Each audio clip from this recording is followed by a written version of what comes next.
ቸር አገልጋይ ማነው? ለንጉሥ የታመነ መክሊቱን ያልቀበረ አትርፎ የከበረ 135 ላይ ምን ብሎ ይናገራል? ለአራተኛው ሴክሽን among the ecclesiastical writers though there has not been one who would not acknowledge both that human reason is grievously wounded by sin and that the will is very much embraced by corrupt affections, yet many of them have followed the philosophers far beyond what is right ይላል። ትክክል አባቶች ሁሉ ምን ብለው ይናገራሉ ይላል? አዎ ኮራፕት ሆኗል ኔቸራችን ብለው ያምናሉ።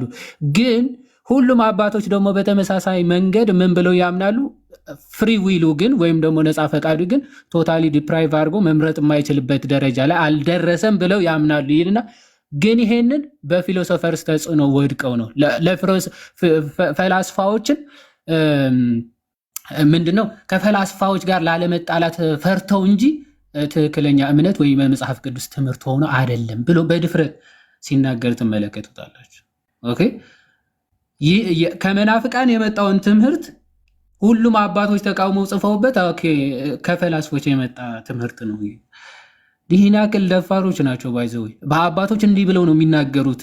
ካልቪንም ሉተርም እና ይሄንን የአባቶች ኮንሰንሰስ ያለውን ትምህርት እነዚህ በኋላ ላይ የመጣው ከአውግስቲን ነው። ኦፍ ኮርስ የዚህ ትምህርት ጀማሪ አውግስቲንም መጀመሪያ ላይ ያምነው የነበረ ትምህርት አይደለም። ፎር ዳት ማተር አውግስቲንም ያምነው የነበረው ትምህርት ነው አይደለም። እንደውም የሱ ሴርሞን በጣም የታወቀ ሴርሞን አለ። ሴርሞን ስንት መሰላችሁ?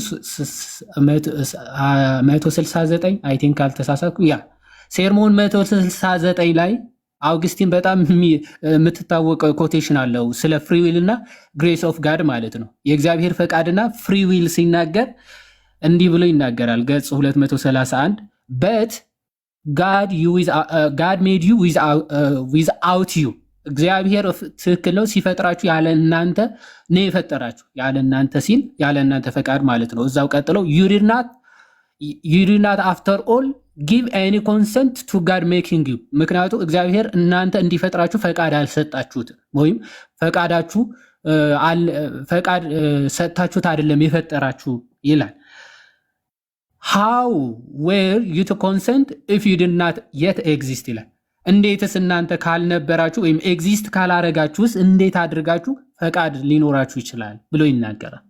ዘን ይቀጥልና so while he made you without you he doesn't justify you without you ይላል።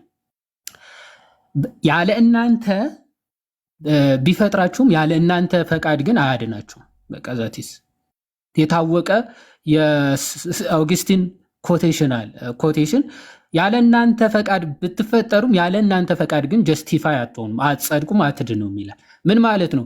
so he made you without your knowing it he justifies you with your willing consent to it ይላል።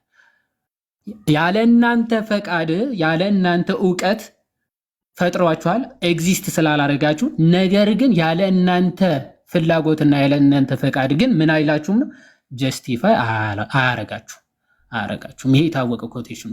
በኋላ ላይ የፔላጊየስ ኮንትሮቨርሲ ሲመጣ ግን አውቶማቲካሊ ትምህርቱ ሺፍት አድርጓል የአውግስቲን። ከዚህ አንጻር የሚታይ ነው።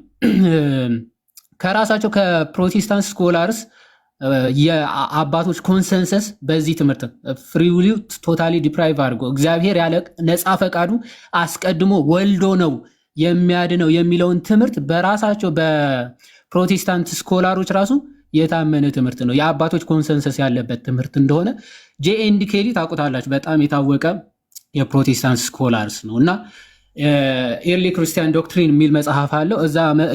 እዛ መጽሐፉ ላይ ፔጅ 349 ምን ብሎ ይናገራል? the Greek fathers with their insistence that man's free will remains intact and is the root of actual sinning ይላል። ኦኬ አዎ ዲፕራይቭ አድርጓል፣ በአዳም ሁሉም ጎስቆሏል። ነገር ግን ምን ይላሉ?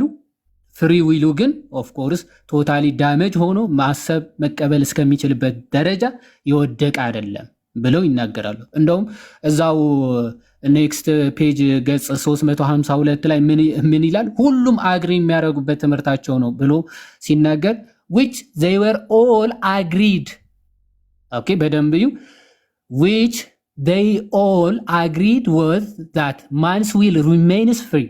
We are responsible for our acts. This was a vital article in their anti-Manichaean propaganda. Okay? በአንቲ የማኒ ጸረ ማኒ በሆነ ጽሁፎቻቸው ሁሉ ኮንሰንሰስ ባለው በምልአት እንደሚያምኑት ፍሪ ዊሉ አለው እና ደግሞ ፍሪ ዊል ከሌለው ራሱ እንዴት ሪስፖንሲብል ሊሆን ይችላል? ማለት እግዚአብሔር ራሱ እንዴት ሊፈርድበት ይችላል? ያለ እርሱ ፈቃድ በጎ ማድረግ የሚሰጠው ከሆነ ሪጀነሬሽኑም ራሱ የሚሰጠው ከሆነ ሁሉም ነገር ከእግዚአብሔር ብቻ ከሆነ እሱ ምንም ማድረግ የማይችል ከሆነ አንዱ ከአንዱ ጀጅ ለማድረግ ራሱ እግዚአብሔር እንዴት ይችላል? ኦኬ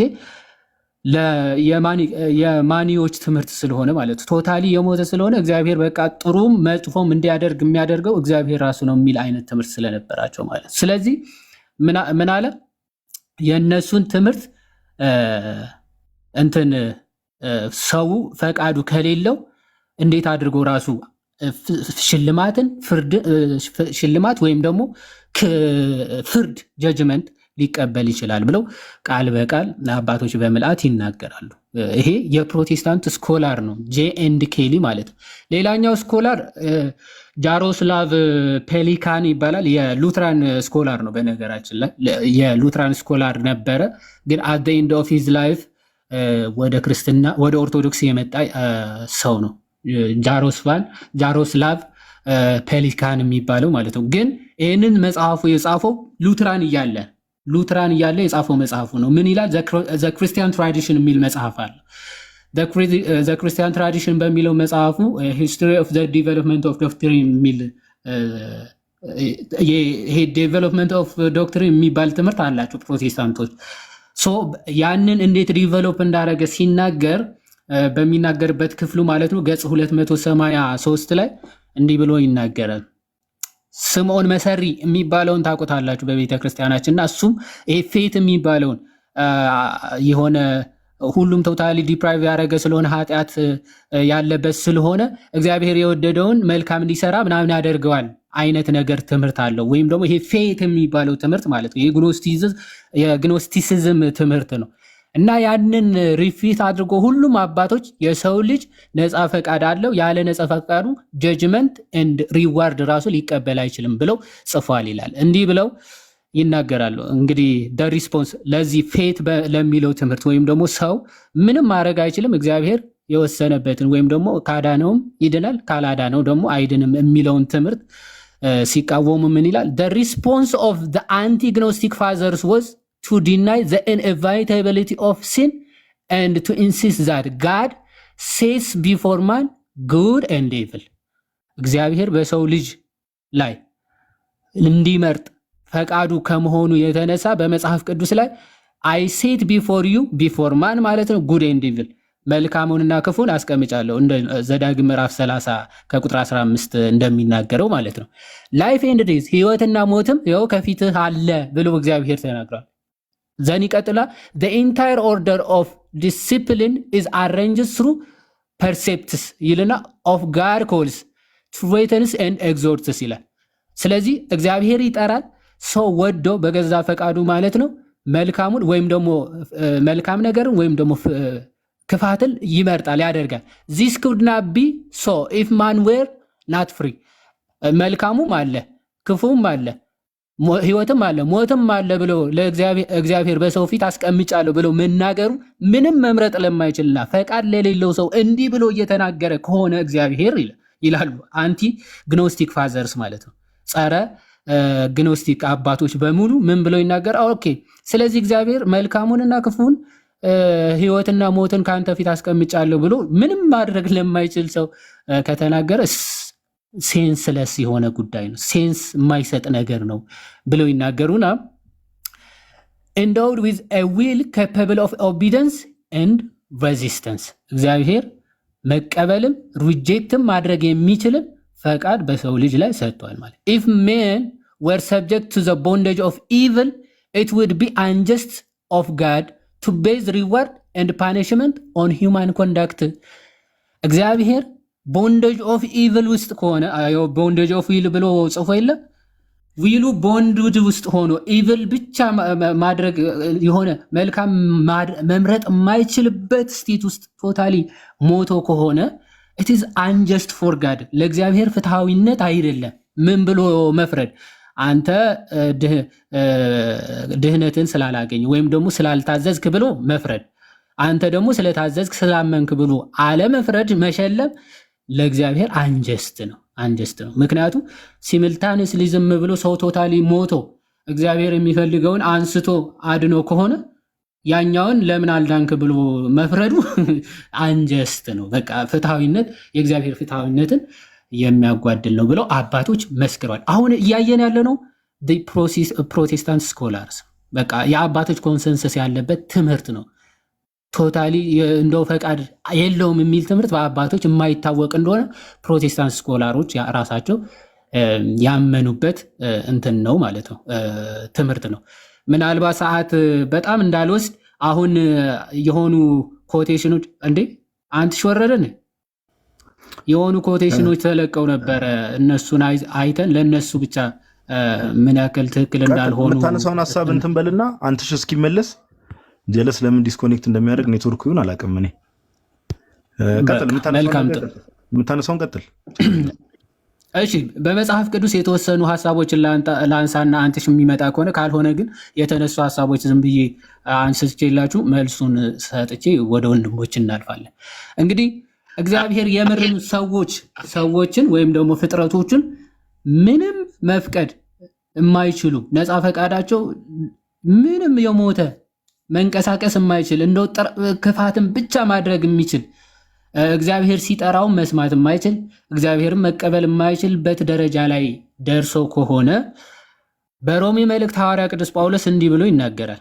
ምን ብሎ ይናገራል? እግዚአብሔር ስለገለጠላቸው ስለ እግዚአብሔር ሊታወቅ የሚቻለው የሚቻለው በእርሱ ዘንድ ግልጽ ነውና ይላል። ኦኬ በደንብ እዩ።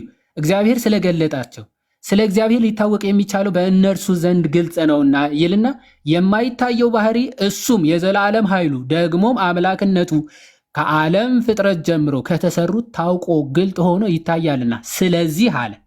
በደንብ እዩ። እግዚአብሔር ዓለም ከመፈጠሩ ጀምሮ የማይታየውን ባህሪው አምላክነቱ ከዓለም ፍጥረት ጀምሮ ከተሰሩት ታውቆና ግልጥ ሆኖ ይታያል ይላል። በፍጥረት ራሱ የእግዚአብሔር ህላዊ የእግዚአብሔር መኖር ይታወቃል፣ ማወቅ ይችላሉ ሰዎች ብሎ ሐዋርያ ቅዱስ ጳውሎስ እየተናገረው፣ ይህም ከፍጥረት መፈጠር ጀምሮ እስካሁን ግልጽ ሆኖ የሚታይ የእግዚአብሔር ህላዊው ሰው መረዳት ማወቅ ይችላል ብሎ ሐዋርያ ቅዱስ ጳውሎስ ይናገራል። ስለዚህም ይልና እግዚአብሔርን እያወቁ እንደ እግዚአብሔርነቱ መጠን ስላላከበሩትና ስላላመሰገኑት የሚያመካኙት አጡ ይላል። ኦኬ ቀደም ያነበብነውን የነሱ ቦንድ እንትን ፎርሙላ ኦፍ ኮንኮርድ ሰምታችሁታል። ማወቅም ማመንም መቀበልም ምንም አይችልም ብለው ነበር የተናገሩት። ሐዋርያ ቅዱስ ጳውሎስ ደግሞ የማይታየው ባህሪ አምላክ በፍጥረቱ ራሱ ተገልጦ ይኖራል እና እግዚአብሔር መሆኑን እያወቁ እንደ እግዚአብሔርነቱ መጠን ግን ስላላከበሩትና ስላላመሰገኑት የሚያመካኙት አጡ ይላል። በቃ ይኸው አምላክነቱ ተገልጧል፣ በፍጥረት ራሱ የተገለጠ ነው። እርሱን እያወቁ አምላክነቱን ሳያከብሩ ሳያመሰግኑ ስለቀሩ እግዚአብሔር ሲፈርድባቸው ምክንያት ራሱ የላቸውም ማለት። በእነሱ አካሄድ ከሄድንስ ምክንያት አላቸው የላቸውም? አላቸው። በቃ ስላልተመረጡና ጸጋው ስላልሰጣቸው ነው። ጸጋው ሳይሰጣቸው ምንም ማድረግ ስለማይችለው። እዚህ ጋር ግን በፍጥረቱ ራሱ እግዚአብሔር የታወቀ ነው። ነገር ግን በአሳባቸው ከንቱ ሆኑ፣ የማያስተውሉም ልባቸውም የማያስተውለውም ልባቸው ጨለመ ይላል። ጥበበኞች ነን ሲሉ ደንቆሮች ሆኑ እያለ ይገልጻል። ስለዚህ አያች እግዚአብሔርን አላውቅም ስትል በቃ ለአለማወቅ ይተውሃል እንጂ አያግዝም፣ አይረዳህም። ኦፍኮርስ ፎር ዛት ማተር። ስለዚህ ለአለማወቅ በወደድክ መጠን ኦፍኮርስ ለአለማወቅ ወይም ደግሞ ለእልህኛ ልብ ሲተው ኦፍ ኮርስ በዛ በስህተት እየቀጠልክ ወደ ጥልቁ ትወርዳለህ ማለት ነው። ወደ አመፃ እየቀጠልክ ትሄዳለህ። እግዚአብሔርን ለማወቅ ስትሞክር ጥቂት ስትሞክር ግን እግዚአብሔር ደግሞ ጸጋውን እያበዛ እየገለጠ ይኖራል። ሐዋርያ ቅዱስ ጳውሎስ አሕዛብ ራሱ እንኳን በልባቸው የተጻፈ ሕግ አለ፣ ለሱ ሕግ በመገዛታቸው ተገዝተው ከሆነ እግዚአብሔር አምላክ አይፈርድባቸውም ብለው በግልጽ ይናገራል። እዛው ሮሜ ምዕራፍ 2 ላይ ሲናገር ማለት ነው ምን ብሎ ይናገራል? ለአመፃ በሚታዘዙት እንጂ ለእውነት በማይታዘዙና በአድመኞች ላይ ግን ቁጣና መቅሰፍት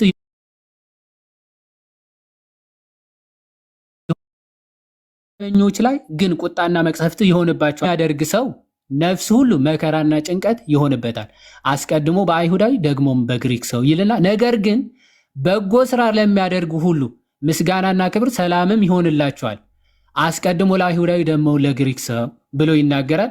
እግዚአብሔር ለሰው ፊት አያዳላምና እግዚአብሔር አሁን በእነዚህ ሰዎች አስተምረው ለሰው ፊት ያደላል አይደለም? ያደላል። የሆነ ጋዲን መርጦ መኩ አይመርጠውም። ምንድነው ምክንያቱ?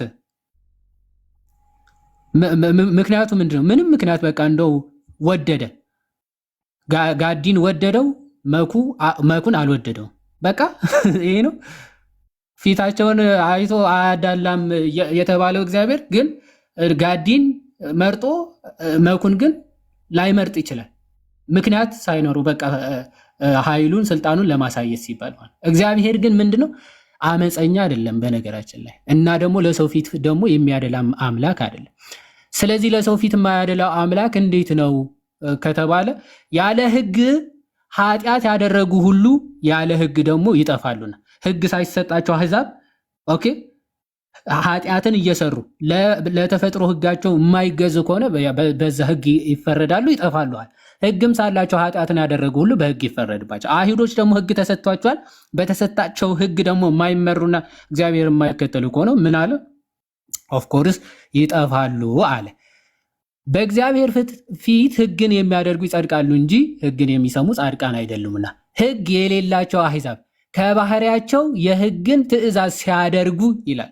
ማድረግ የሚችሉ ናቸው የማይችሉ ናቸው? እነዚህ አሁን ማለት ሕግ ያልተሰጣቸው እነዚህ አሕዛብ በባህሪያቸው የተሰጣቸውን ሕግ ራሱ ማድረግ ይችላሉ አይችሉም? ይችላሉ። ባይሰው የተሰጣቸውን ያ በባህሪያቸው ያለውን ሕግ ትእዛዝ ሲያደርጉ እነዚያ ሕግ ባይኖራቸው እንኳን ለራሳቸው ሕግ ናቸውና እነርሱ ሕሊናቸው ሲመሰክርላቸው ሐሳባቸው እርስ በርሳቸው ሲካሰስ ወይም ሲያመካኝ በልባቸው የተጻፈውን ሕግ ስራ ያሳያሉ።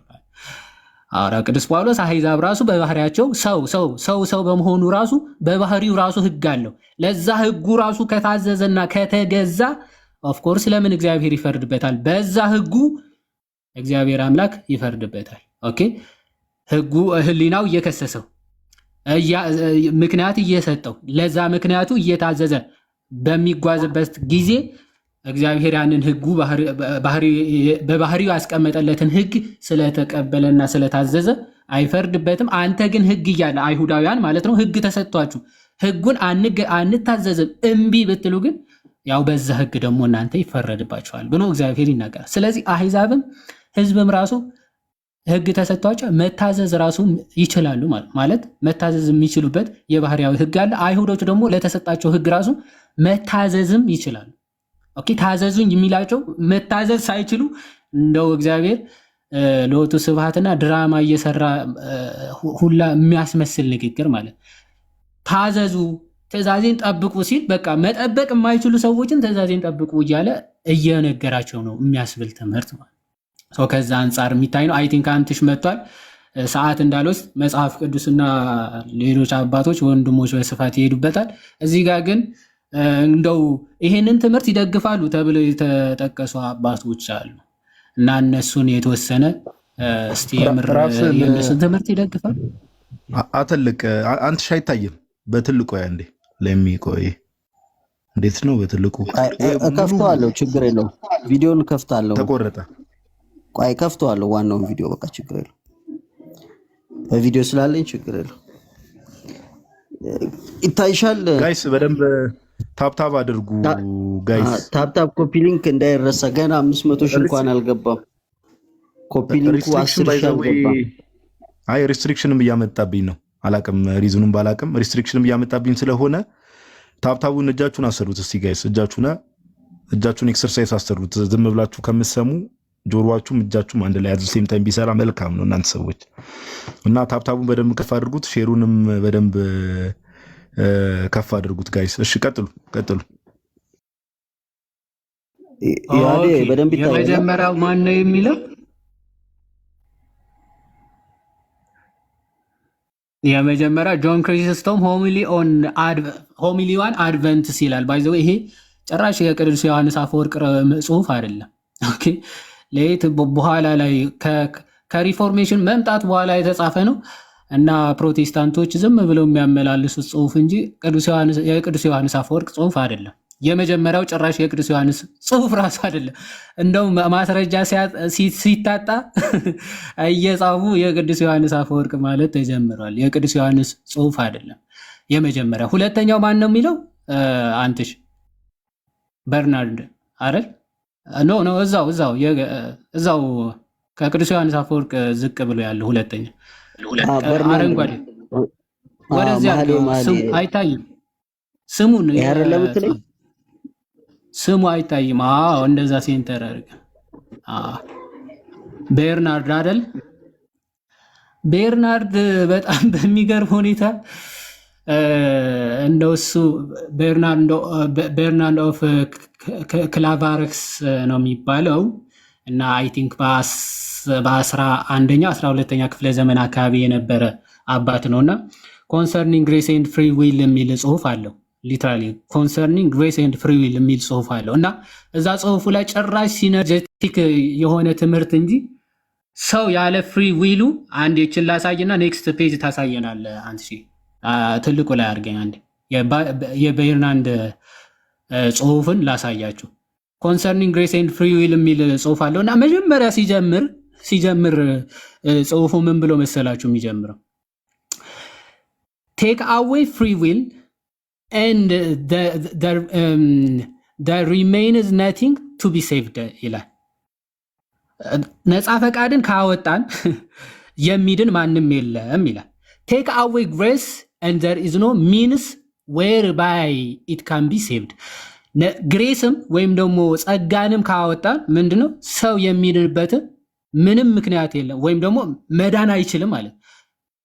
ኦኬ ፍሪ ዊል አውጥተን ጸጋ ብቻ ነው ካልን የሚድን ሰው የለም እየተባለ፣ አይ ፍሪ ዊል ሆኖ ጸጋ እናውጣ ከተባለ እንደ ፔላጌስ ደግሞ ምንድነው በቃ ምንድንበት ሚንስ ወይም ደግሞ ልንድን ራሱ አንችልም ማለት። ሶ ፍሪ ዊል እና ግሬስ ነጣጥለህ ኦኬ ወይም ፍሪ ዊል ብቻ ወይም ደግሞ ግሬስ ብቻ ማለት በጭራሽ እንደማይችል ግን እንዴት ነው ታዲያ የሚዳነው ብሎ ሲናገር ይኸው this work of salvation cannot be wrought without two factors ይላል።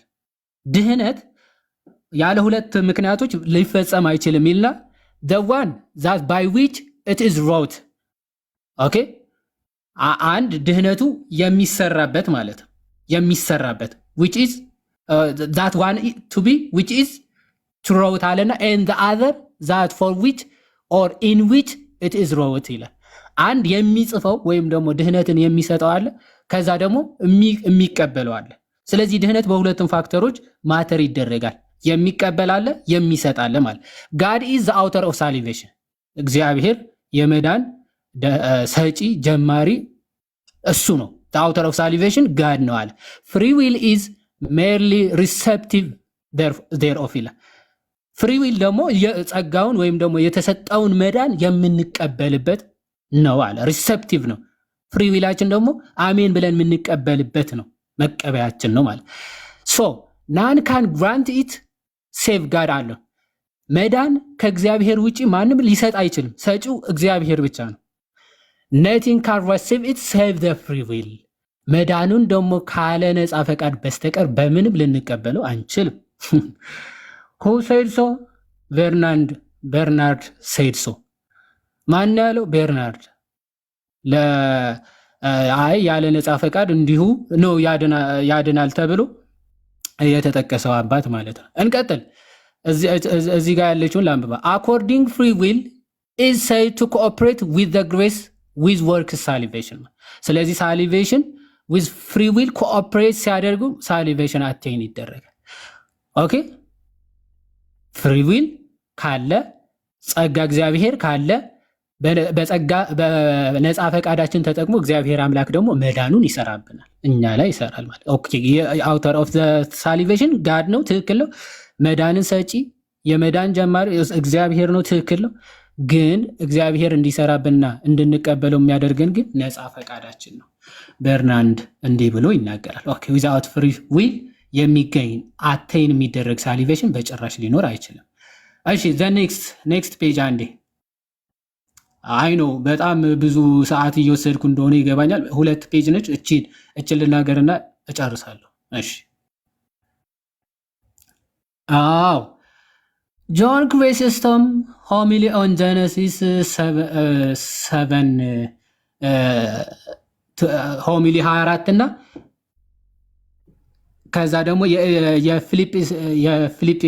የፊልጵስዩስ መልእክቱ ሴርሞን 8 ላይ 2 ነው የተጠቀሱት።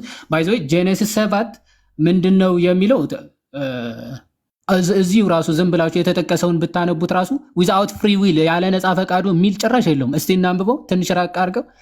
ኢት ኢዝ ኢምፖሲብል ትንሽ እስቲ በጣም ብለርድ ሆኗል ወይ አንብበው እስኪ አንተ።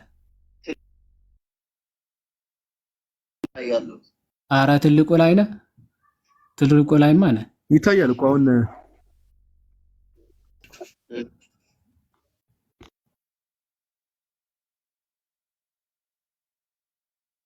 የሆነ ብዥ እንትን ነገር ስለሚል ብዬ ነው። እሺ ምን ይላል መሰላችሁ? it is impossible for us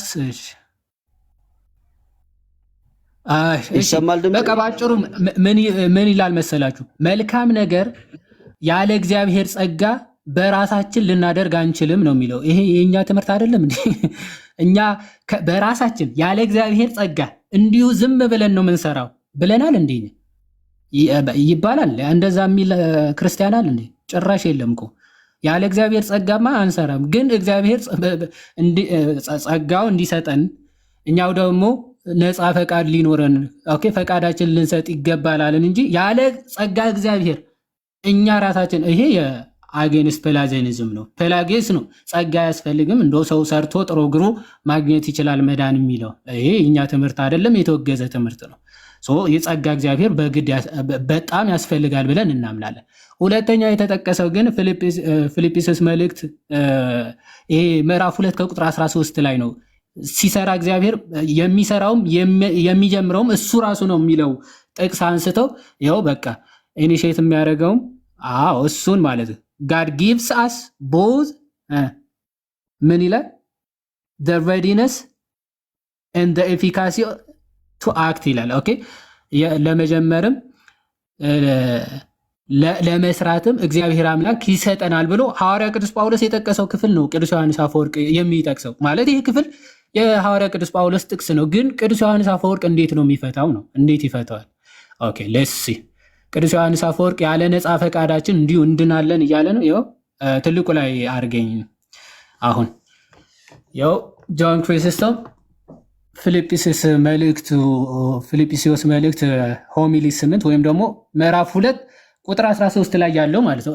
እዚህ ጋር ያለችውን ክፍል ነው ኮት አድርገው ያመጧት። for it is God that works in you both to will and to work እግዚአብሔር በእናንተ እንድትፈቅዱም እንድትሰሩ የሚያደርግ እሱ ራሱ ነው የሚለውን የሐዋርያ ቅዱስ ጳውሎስ ሲያብራራ ምን ብሎ ይናገራል? ቅዱስ ዮሐንስ አፈወርቅ ስለዚህ ራሱ እንድንፈቅድ ራሱን መልካም ነገር እንድንሰራ የሚያደርገን በውስጣችን ያለው እግዚአብሔር ከሆነ ስለዚህ ታዘዙ፣ ተገዙ ምናምን የሚለው ትእዛዞች ሁሉ እንተዋቸው ወይ ይላል ቅዱስ ዮሐንስ አፈወርቅ። ኦኬ አይደለም በጭራሽ አይደለም እያለ ይናገርና ሐሳቡ ባነበው በጣም ደስ ይለኝ ነበር፣ ግን ሰዓት እንዳይወስድብኝ እንደዛ እያለ ይናገርና እንደዛ ማለት አይደለም without our free will ያለ እኛ ፈቃድ ማለት ግን አይደለም ብሎ እዛው ነው ባይዘው የሚያፈርሰው። ያው እዚህ ጋር የሚታያቸው ከሆነ then when he calls these gifts he does not put us out of the pale of free will but according to us free will ይላል። እግዚአብሔር እነዚህ ሁሉ እንድንፈቅድም መልካም እንድናደርግም ሲያግዘን ሲረዳን ኦኬ የኛ ነፃ ፈቃድን ሳይጠቀም እንደው ያለኛ ነፃ ፈቃድ ማለት ነው ኖ without okay he does not put us out of the veil of free will ከነፃ ፈቃድ ለኛ አስወጥቶ በጭራሽ አይደለም but according to us free will በገዛ ፈቃዳችን ወይም ደግሞ ነፃ ፈቃዳችንን ተጠቅሞ እንጂ ያለኛ ነፃ ፈቃድ በጭራሽ አይደለም by the way እንትን ቃል በቃል ቀድም እንዳልኳችሁ ማርቲን ሉተርም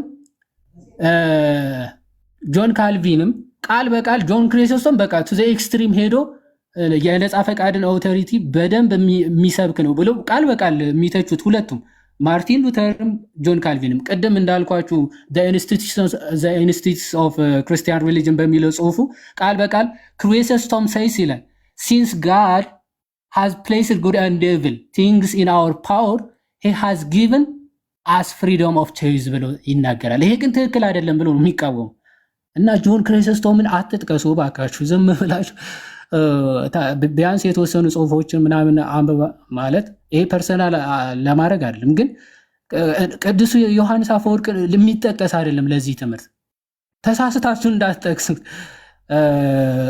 ማለት በራሳችሁ ስኮላሮች ራሱ ጆን ክሪስቶስም እንዲህ ብሎ አስተምሯል ብለው ነው የሚተቹት ማለት ነፃ ፈቃድ ያለ ነፃ ፈቃድ እግዚአብሔር አያድንም ብሎ ከሞገቱ አባቶች መካከል ቅዱስ ዮሐንስ አፈወርቅ ነውና እሱን ለመጥቀስ ስትሞክሩ በጣም ሼም ነው በተለይ እታች ትንሽ ያነበበ ሰው ሊሰማችሁ ይችላል ብላችሁ ብታወሩ መልካም ነው ብያስባለሁ እግዚአብሔር ይስጥልኝ ስላበዛው ደግሞ በጣም ይቅርታ እግዚአብሔር ይስጥልኝ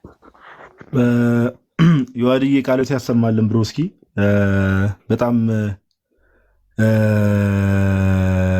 ደስ የሚሉ በጣም ወሳኝ የሆኑ ያው አንዳንድ ሰዎች በእርግጥ ስቶሪያቸው ላይ ዝም ብለው እንደው የሚያስቀምጡትን ነገር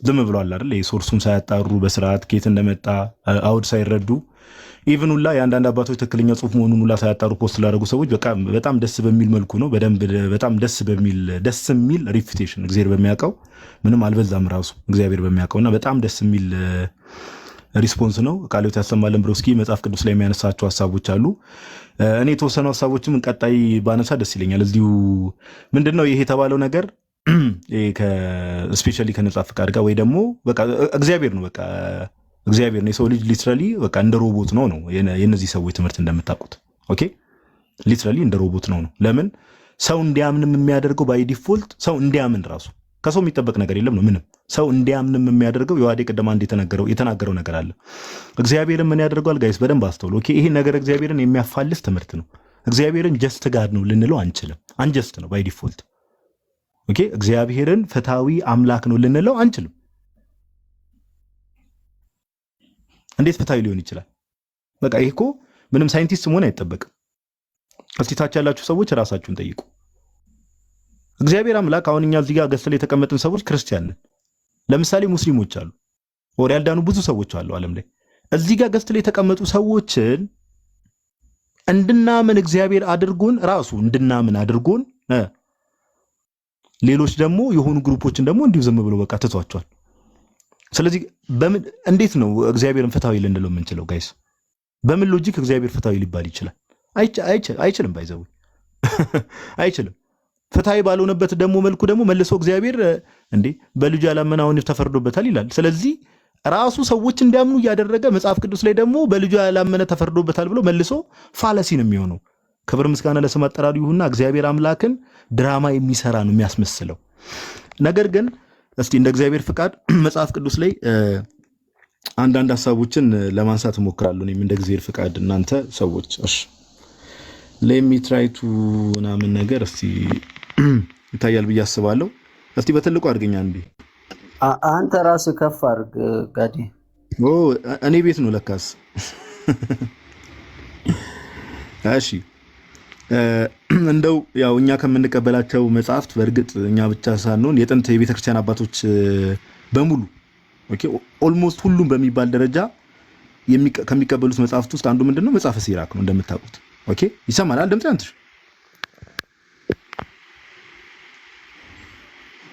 ይሰማል በደንብ ይሰማል። ኦኬ ድንገት መሀል በደንብ ትሰማለህ። ኦኬ ምን ይላል መሰላችሁ? በጣም ጥሩ መጽሐፈ ሲራክ ላይ ኦኬ ወይ ደግሞ ዘ ዊዝደም ኦፍ ሲራክ ላይ መጽሐፈ ሲራክ ምዕራፍ 15 ቁጥር 16 ላይ አንድ ቃል አለ። አሁን ያው የነዚህ ሰዎች ትምህርት ምንድነው? ቀደም የተነጋገርነው ነገር አለ። በቃ ሰው ምንም ማድረግ አይችልም። በቃ ይሄ ሞቷል ሲባል ሊትራሊ ሞቷል። በቃ ምንም ነገር ማድረግ አይችልም። ነገር ግን መጽሐፈ ሲራክ ምዕራፍ 15 ቁጥር 16 ላይ አንድ ቃል አለ። እንደዚህ ይላል ሂ ኦኬ ሂ ማን ነው? እግዚአብሔር አምላክ ማለት ነው። ሂ ሃዝ ሴት ፋየር ኤንድ ዋተር ቢፎር ዩ እሳትና ውሃን በፊትህ አስቀምጦልሃል። ስትሬች ፎርዝ ዩር ሃንድ ቱ ዌዘር ዩ ዊል ይላል። አያችሁ እሳትና ውሃን በፊትህ አስቀምጦልሃል፣ እጅህን ወደ ፈለከው ስደድ። ቱ ዌዘር ዩ ዊል ነው የሚለው። አያችሁ ዩ ዊል እሳትና ውሃ በፊትህ ተቀምጦልሃል፣ እጅህን ወደ ፈለከው ስደድ። አሁን እንጠይቃቸው ይህንን ትምህርት የሚያምኑ ሰዎች ሰው ከወደቀ በኋላ ወይ ደግሞ ውድቀት ውስጥ ስላለ ምንም ነገር ማድረግ አይችልም። ምንም ነገር በተለይ ከእግዚአብሔር ጋር የሚገናኝ ነገር አሁን እሳትና ውሃ ሲባል እንደው አክቹአሊ የሚንተከተክ የሆነ እሳትና ወይ ደግሞ ውሃ እንደ ሃይላንድ የምንጠጣው ማለት አይደለም። ህይወትና ሞት ማለት ነው። እሳትና ውሃ በፊት ተቀምጦላል ማለት ህይወትና ሞት ማለት ነው። እጅን ወደ ፈለከው ስደድ ይላል እግዚአብሔር አምላክ። ዊልም ይላል። አያችሁ የሰው ምንድነው ፈቃድ አለ፣ ከሰው የሚጠበቅ ነገር አለ። በእነዚህ ሰዎች ትምህርት መሰረት ግን ምንድነው ሰው ወደ ውሃም ወደ እሳትም እጁ መስደድ አይችልም። እግዚአብሔር ራሱ መጥቶ አንዱን ሰው እጁን ወደ ውሃ እንዲሰድ ያደርገዋል፣ ወይ ደግሞ ወደ ህይወት ማለት ነው። አንዱን ሰው ደግሞ ወደ እሳት እንዲሰድ ያደርገዋል። which is atrocious። እግዚአብሔር አምላክን እኛ የምናውቀው ይሄ ዮሐዴ ቅድም እንዳሳያችሁ እግዚአብሔር ለሰዎች ፊት አያዳለም የተባለው አምላክን ያንን ቃል ውሸት የሚያደርግ ኦኬ። ነገር ግን ይሄው ቱ ዌዘር ዩ ዊል በቃ ወደ ፈቀድከው ስደድ እጅህን ተብሏል። ስለዚህ ሰው ከሰው የሚጠበቅ ነገር አለ፣ ከሰው ኤክስፔክት የሚደረግ ነገር አለ። ኦኬ ከሰው ኤክስፔክት የሚደረግ ነገር አለ። እሺ ቀጣይ ጌታችን ኢየሱስ አንዳንድ ጥቅሶችን አነሳለሁ። ወደ ብሉይ ኪዳንም ተመልሼ አንዳንድ ጥቅሶችን አነሳለሁ። ጌታችን ኢየሱስ ክርስቶስ አንዴ ይቅርታ ጋይስ፣ ማቴዎስ ወንጌል ላይ ይሄ ጥቅስ በጣም በቃ ይሄ እንደዚህ አይነት ሐሳብ ለሚያነሱ ሰዎች ልባቸውን ከፍቶ ለሚሰሙ ሰዎች ራሱ በጣም መሰረታዊ ነገር ስለሆነ ማቴዎስ ወንጌል ምዕራፍ 23 ላይ አንዴ ይቅርታ እሺ እንዲህ የሚል ቃል አለ። በደንብ አስተውሉ። ጌታችን ኢየሱስ ነው እየተናገረ ያለው። ክብር ምስጋና ለስም አጠራሩ ይሁንና ኢየሩሳሌም ኢየሩሳሌም ሆይ፣ በደንብ አስተውሉ፣ ነቢያትን የምትገድል ወደ እርሷ የተላኩትንም የምትወግር ጌታችን ነው እየተናገረ ያለው። ዶሮ ጫጩቶቿን ከክንፎቿ በታች እንደምትሰበስብ ኦኬ፣ ዶሮ ጫጩቶቿን እንደምትሰበስብ ከክንፎቿ በታች ልጆችሽን እሰበስብ ዘንድ ስንት ጊዜ ወደድኩ። ተናጋሪው ማን ነው? ጌታችን ኢየሱስ።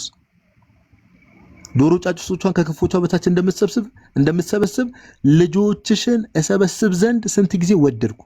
እግዚአብሔር ምንድነው? መሰብሰብ ይወዳል። እግዚአብሔር ሰዎችን ማዳን ይወዳል። ሁሉንም አልወደዳችሁምም። በዚህ ንግግር ውስጥ ምን እንረዳለን ጋይስ? እግዚአብሔር ሊሰበስባቸው ኦር ሊያድናቸው ፈልጓል፣ ሊያድናቸው ወደዋል። እነሱ ግን ምንድነው? አልወደዱም። ያልወደዱት ከምን የተነሳ ነው? እነሱ ስላልፈቀዱ ነው። ባይዘው ስላልፈለጉ ነው፣ ስላልወደዱ ነው። ቢወዱስ ኖሮ ይቀበሉት ነበር። አያችሁ፣ እነሱ ናቸው ያልወደዱት። ያልወደዱት እነማን ናቸው? ይሄው ጌታ እንደተናገረው አልወደዳችሁምም፣ አልወደዳችሁም እያላቸው። ቢወዱስ ይቀበሉት ነበረ። ስለዚህ እጃቸውን ወደ እሳትም ወደ ውሃም የመስደድ አቅም ነበራቸው፣ ወይ ደግሞ የመምረጥ አቅም ወይ ደግሞ አክሰፕት የማድረግ አቅም የሰው ልጅ ነበረው ማለት ነው። አቅም አለው። የኮምፕሊትሊ ሞቷል ወይ ደግሞ ደቋል። ምንም አይነት ነገር ማድረግ አይችልም። ይሄ ነም ነው የሚባል አይነት ስቴት ላይ እንዳልሆነ ግልጽ ነው። አልወደዳችሁም አላቸው ጌታችን። ቢወዱስ ኖሮ ጌታችን ኢየሱስ ክርስቶስን ይቀበሉት ነበር። ለምን? እርሱ ወደዋላ። ስንት ጊዜ ወደደ ጌታ? ስንት ጊዜ ወደድኩ አለ በተደጋጋሚ። ስንት ጊዜ ወደድኩ፣ እናንተ ግን አልወደዳችሁም አላቸው። ጥቅሱን ስጠይቁኝ ለነበራችሁ ማቴዎስ ወንጌል ምዕራፍ 23 ቁጥር 37 ላይ ኦኬ። ማቴዎስ ወንጌል ምዕራፍ 23 ቁጥር 37 ላይ ቁጥር 37 ላይ። ስለዚህ አልወደዱም እነሱ። ስለዚህ ፍቃድ አላቸው።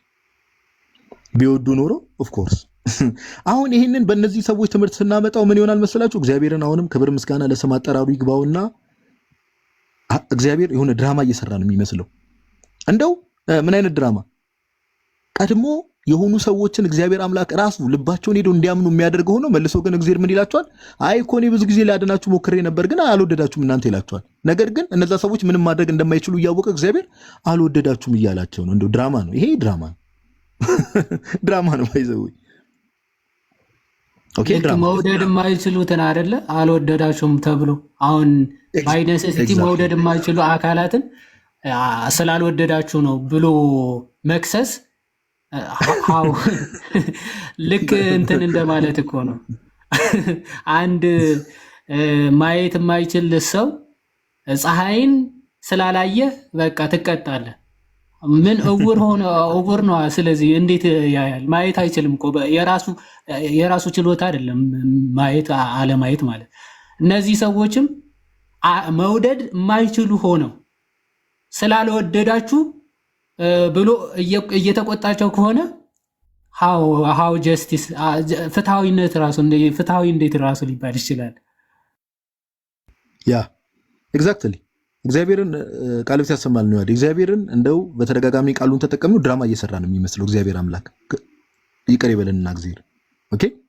ስለዚህ ይሄ ነገር እግዚአብሔርን የሚያፋልስ ነገር ነው፣ ከመጽሐፍ ቅዱስ ትምህርት ጋር የሚጋጭ ነገር ነው። ከዛ ባለፈ አሁን ይሄ ከጌታችን ጋር ጌታችን ኢየሱስ ራእይ 22 ላይ አንድ ጥቅስ ላሳያችሁ።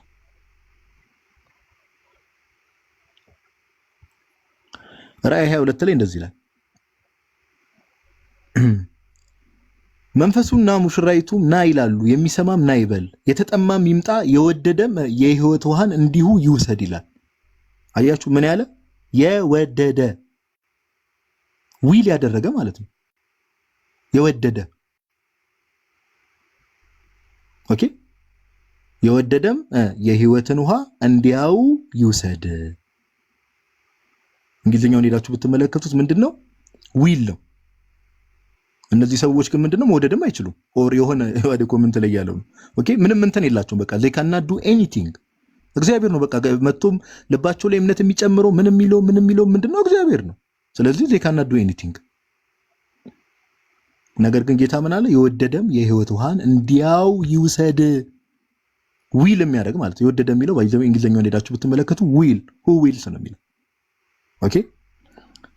ኦቨርኦል እግዚአብሔር አምላክ መጽሐፍ ቅዱሳችን ላይ ምንድነው ፍላጎቱ የሚለው ነገር በጣም መሰረታዊ ነገር ነው። ይሄ በጣም ብዙ ጊዜ ተናግረናል ጋይስ። እግዚአብሔር አምላክ ምንድነው ፍላጎቱ? እንደው አሁን እነዚህ ሰዎች እንደሚስሉት እነዚህ አካላት እንደሚስሉት እግዚአብሔር አምላክ እንደው የሆኑ ግሩፕን ሄደው እምነታቸው የሆነ እምነት ልባቸው ውስጥ ጣል እያደረገ ከዛ የሆኑ ሰዎችን ደግሞ እንደዛ ነው እግዚአብሔር አምላክ የምር አይደለም። ኦኬ መጽሐፍ ቅዱሳችን በግልጽ ስለዚህ በግልጽ ይናገራል። እግዚአብሔር አምላክ በግልጽ አንድ ሁለት ጥቅሶችን ሰጣችኋለሁ። ኦኬ አንደኛ ጢሞቴዎስ ምዕራፍ 2 ላይ ሁሌም እንደምንናገረው አንደኛ ጢሞቴዎስ ምዕራፍ 2 ከቁጥር 1 ጀምሮ እንግዲህ እግዚአብሔርን በመምሰልና በጭምትነት ሁሉ ጸጥና ዝግ ብለን እንድንኖር ልመናና ጸሎት፣ ምልጃ፣ ምስጋናም ስለ ሰዎች ሁሉ ስለ ነገስታትና ስለ መኳንንትም ሁሉ እንዲደረጉ ከሁሉ በፊት እመክራለሁ አለ ጳውሎስ። እሺ ሰዎች ሁሉ ሊድኑና እውነትን ወደ ማወቅ ሊደርሱ በሚወድ በእግዚአብሔር በመድኃኒታችን ፊት ምን በሚወድ ማን ሁሉ? ሰዎች ሁሉ ሊድኑና እውነትን ወደ ማወቅ ሊደርሱ በሚወድ በማን? በእግዚአብሔር በመድኃኒታችን ፊት። መልካምና ደስ የሚያሰኝ ነው። እግዚአብሔር ሰዎች ሁሉ እንዲድኑ ይፈልጋል። አዎ ይፈልጋል። ሰዎች ሁሉ እውነትን ወደ ማወቅ እንዲደርሱ ይፈልጋል። አዎ ይፈልጋል። ኦኬ እነዚህ ሰዎች ግን ይመጡና የእነዚህን ሰዎች ቴዎሎጂ ትምህርት ስንመለከት እግዚአብሔር ሰዎች ሁሉ እንዲድኑ ይፈልጋል። አዎ ይፈልጋል። ነገር ግን ሰዎች ሁሉ እንዲድን የሚፈልገው እግዚአብሔር የሆኑ ሰዎችን ደግሞ ይሄድና እነሱ እንዲድኑ እምነት ልባቸው ላይ ይጨምራል፣ ሌሎቹን ይተዋቸዋል። ኦኬ ፋላሲ ተመልከቱ። እግዚአብሔር ሰዎች ሁሉ እንዲድኑ ይፈልጋል። ፕሪሚስ ዋን አዎ እውነት ነው፣ ፋክት ነው። ከዛ እግዚአብሔር ደግሞ የሆኑ ግሩፖች ላይ ሄዶ በልባቸው እምነት ይጨምራል። እነሱ ምንም ማመንም ስለሚችሉ ምንም ኮኦፐሬት ማድረግ ስለማይችሉ እምነት ይጨምራል። ሰዎች ሁሉ እንዲድኑ እግዚአብሔር ይፈልጋል። መልሶ ደግሞ ሰዎች የሆኑ ግሩፖችን እግዚአብሔር ሄዶ እምነት በልባቸው ይጨምራል። የሆኑ ግሩፖች እንዲድኑ እግዚአብሔር ይመርጣል። አይጋጭም ጋይስ? እስቲ ኮመንት ላይ ይጋጫል አይጋጭም? ክላሽ ያደርጋል። ይባይዘው በሚገርም መልኩ ነው ክላሽ የሚያደርገው። ጳውሎስ ግን እንዳይመቻመች አድርጎ ነው ሰዎች በሌላ መልኩ እንዳይረዱት። እግዚአብሔር ሰዎች ሁሉ እንዲድኑ የሚፈልግ አምላክ ነው። ኦኬ አምላክ ነው። ለዛ ነው አንደኛ ጢሞቴዎስ ምዕራፍ 2 ቁጥር 3 ነው ያዙት። ለዛ ነው ባይዘው ቅዱስ ዮሐንስ ወንጌላዊ ዮሐንስ ወንጌል ምዕራፍ 3 ላይ ለዛ ነው እንዲህ ብሎ የተናገረው። ኦኬ እንዲህ ብሎ የተናገረው ለዛ ነው። ዮሐንስ ወንጌል ምዕራፍ 3 ቁጥር 16 ላይ እኛ የምናመልከው አምላክ የምንገዛለት ጌታም ይሄ ጌታ ነው። በእርሱ የሚያምን ሁሉ በእርሱ የተባለው ማን ነው? በኢየሱስ ክርስቶስ የዘላለም ሕይወት እንዲኖረው እንጂ እንዳይጠፋ እግዚአብሔር አንድያ ልጁን እስኪሰጥ ድረስ ዓለሙን እንዲሁ ወዷልና።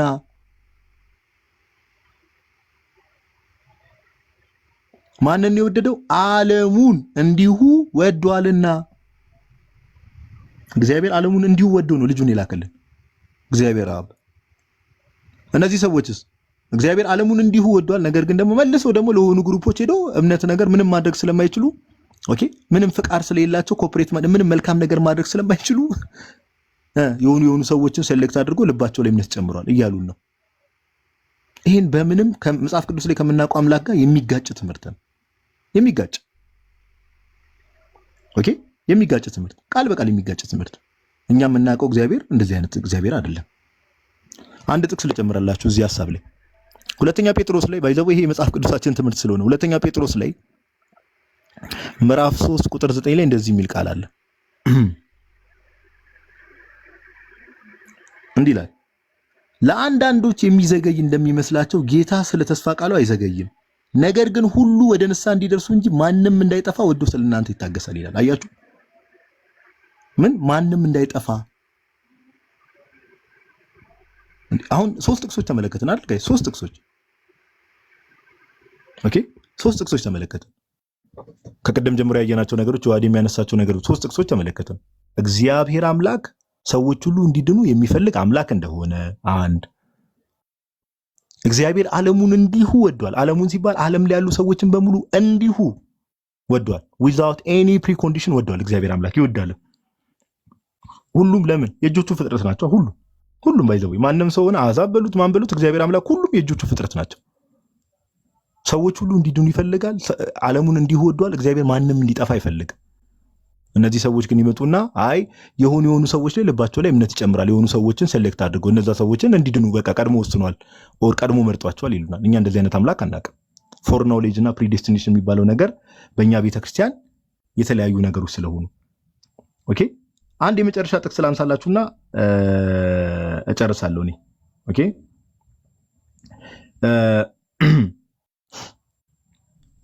ጌታችን ኢየሱስ አንዴ ይቅርታ የሉቃስ ወንጌል ላይ ጥቅሱን ያዙት።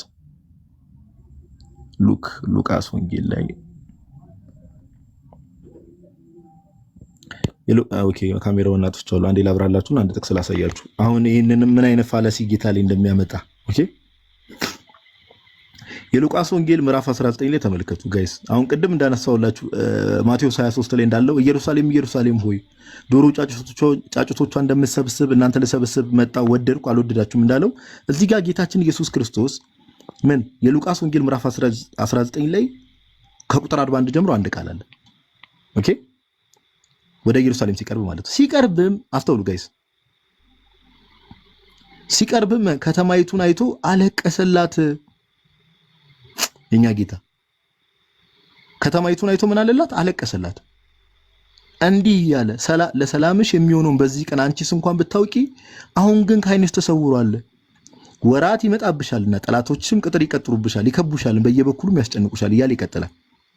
ምን ለሰላምሽ የሚሆነውን በዚህ ቀን አንቺስ እንኳን ብታውቂ። ለሰላምሽ የሚሆነውን ማለት መጎብኘቷን የሉቃስ ወንጌል ምዕራፍ 1 ላይ ያለውን የመጎብኘቷን ዘመን ስላላወቀች ነው። አምላክ በስጋ ተገልጦ የመጎብኘቷን ዘመን ስላላወቀች ለከተማይቱ አለቀሰላት ይላል። ጋይስ ይሄ ነገር አሁን ድራማ አይሆንም ወይ? ክብር ምስጋና ለጌታችን፣ ክብር ምስጋና ለእርሱ ይሁንና ድራማ አይሆንም። ለምን? እግዚአብሔር አምላክ ቀድሞ የሆኑ ግሩፖችን ልባቸው ላይ እምነት ጨምሮ የሆኑ ግሩፖች እንዲድኑ ቀድሞ ኦኬ የሆኑ ሰርቲን ግሩፖችን ቀድሞ ወስኖ ከሆነ እንዴ ለማይድኑት አካላት ለምንድን ነው የሚያለቅሰው? እንዴ ይሄን ራሳችሁን ጠይቁት። ለማይድኑ አካላት ለምንድን ነው የሚያለቅሰው ጌታ? ለምን እንዴ ለሚድኑ ሰዎች እምነትን በልባቸው የጨመረው እርሱ ሆኖ እንዴ ለማይድኑት ለምን ያለቅሳል? ለምን ያለቅሳል? ድራማ እኮ ነው። ይቅር ይበልና ድራማ ነው የሚሆነው። ለሆኑ ግሩፖች ልባቸው ላይ እንዲያምኑ አድርጓቸው ከዛ የማይድኑ ሰዎችን ደግሞ ያለቅስላቸዋል ማለት ይሄ ድራማ ነው። ጌታን ድራማ ማሰራት ይባላል።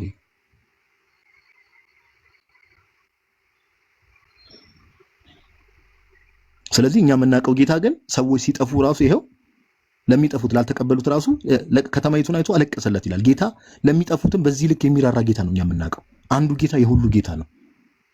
አይሁድ የለ፣ ወንድ የለ፣ ሴት የለ፣ ግሪካዊ የለ፣ ሮማዊ የለ፣ ምን የለ። ኦኬ ጌታ ይራራል። ለሚጠፉ ሰዎችም ጌታ ይራራል፣ ያዝናል። ለምን? እንዲድኑ ስለሚፈልግ።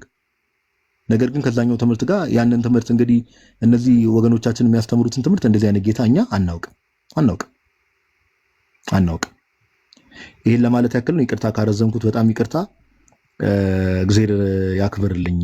አንተሽ አንዴ እስቲ ቴክ ኦቨር አድርግ። አንዴ ውሃ አልጠጣ።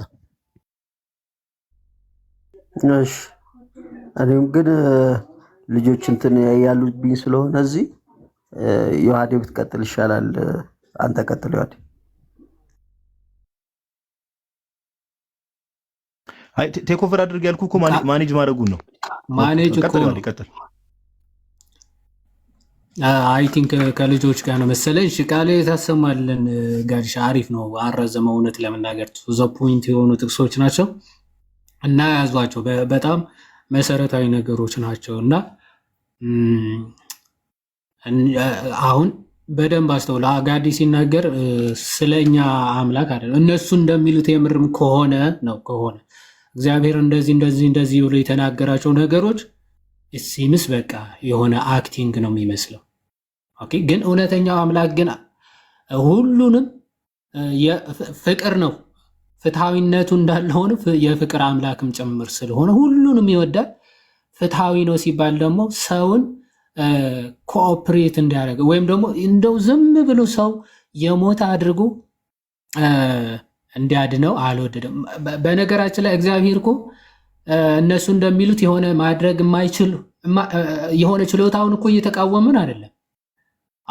እግዚአብሔር ዝም ብሎ ሰዎች ልብ ላይ እየገባ አማኝ ከዛ በኋላ ድጋሚ እንዲወለዱ ምናምን ጻድቅ ቅዱስ ምናምን እንዲሆኑ በራሱ ማድረግ አይችልም ብለን እየተቃወምን ነው እንዴ? አይደለም እኮ ባይዘው እግዚአብሔር እንደዛ ማድረግ ይችላል። ሉዓላዊ አምላክ ነው፣ ግን ደግሞ ፍትሃዊ አምላክም ጭምር ነው። ፍትሃዊነቱ ደግሞ ሊዘነጋ አይገባም ነው። ኦኬ እንዴ መኩን ከእንትናን የሆነ ሪዝን ሳይኖረው ምክንያት ሳይኖረው አንተን ዝም ብዬ መርጫለሁ ለዘላለም ድህነት አንተን ግን አላድንህም በቃ እንዴ ዘላለም በእሳት እየተቃጠልክ ኑር ባይዘው አልፈልግህም እኮ ጭራሽ ቢሆን ጥሩ ነበር። ደግሞ ስላልዳንክ ደግሞ የዘላለም እሳት ሂድ ለሰይጣን የተዘጋጀው እሳት አንተንም ይብላ ብሎ ይፈርባ።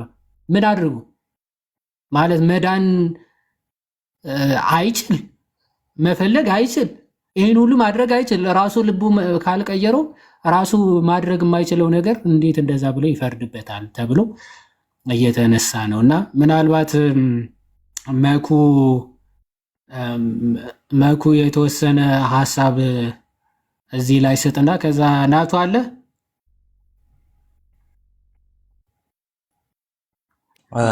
አለው። እንዴት ናችሁ? ቃሎት ያሰማልን። እንዴት አመሻችሁ? ሁላችሁም ሰላም ብያለሁ። እግዚአብሔር መስገን። እንኳን ደህና መጣ። እሺ መኩ ቀጥል። ናቱ ሰላም ብያለሁ። መኩዚም እንኳን ደህና መጣ። ይቅርታ መኩዬ መሀል ላይ ገባው። ጋይስ እስቲ ታብታቧን እንደምንም ቃሎት ያሰማልን። ኔትወርክ የተበላሸ ታብታቡን ከፍ እናድርገው ጋይስ፣ ታብታቡን ከፍ እናድርገው በደንብ ታብታቡን ከፍ እናድርገው። መኩ ሲያስተምርም ልባችሁን በደንብ ከፍታችሁ ስሙ። ታብታቧን ግን ከፍ እናድርጋት ጋይስ። እስቢነ ዋይል ዛሬ ከተወሰነ ጊዜ በኋላ ስለሆነ ላይቭ የገባ ነው። ከዚህም በኋላ እንግዲህ ላይቭ የመግባቱን ሴሽን በደንብ እንቀጥልበት። እንደዛ እናድርግ። ሪስትሪክሽን እያመጣ ስለሆነ ነው። ቀጥል መኩዚ። መልካም ቃሎት ያሰማልን።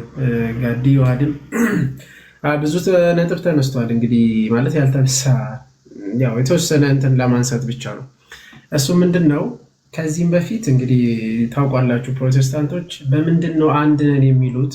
በእምነት መግለጫቸውም አንድ ነን ብሎ ያስቀመጡት እንደ ዶግማቸው አሁን አሳያችኋለሁ። እንደ ዶግማቸው ያስቀመጡት አንድ ነን የሚሉት በአምስቱ ነው። እሱም አምስቱ ሶላዎች ተብለው የተጠሩት ማለት ነው። ከዛ ውስጥ ደግሞ አንደኛው ምንድን ነው? ጸጋ ብቻ የሚለው ነው። እዛ ትሪል አንድ ናችሁ ማለት በፕሮቴስታንት ውስጥ እነዚህ አንድ ያደርጋቸዋል። ስለዚህ ይህንን መልእክትን ለካውንስሉ አድርሱልን ማለት የሚሰሙት ፕሮቴስታንቶችም ሆነ ክርስቲያኖች ሼር አድርጉላቸውና አድርሱልን። አንዴ ላንብብላችሁ በእምነት መግለጫቸው ያስቀመጡትን ማለት ነው። አንድ ነን ብሎ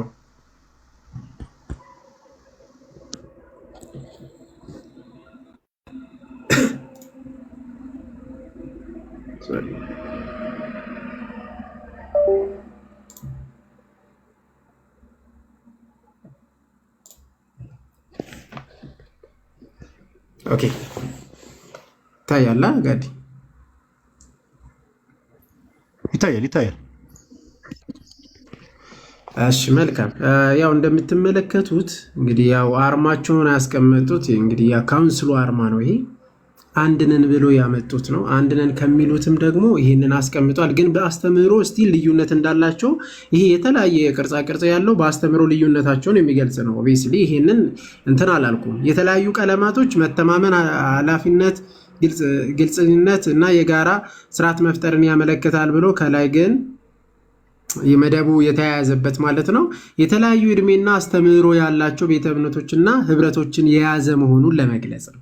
ኦብቪየስሊ ይታወቃል ማለት ነው የተለያየ አስተምህሮ እንዳላቸው።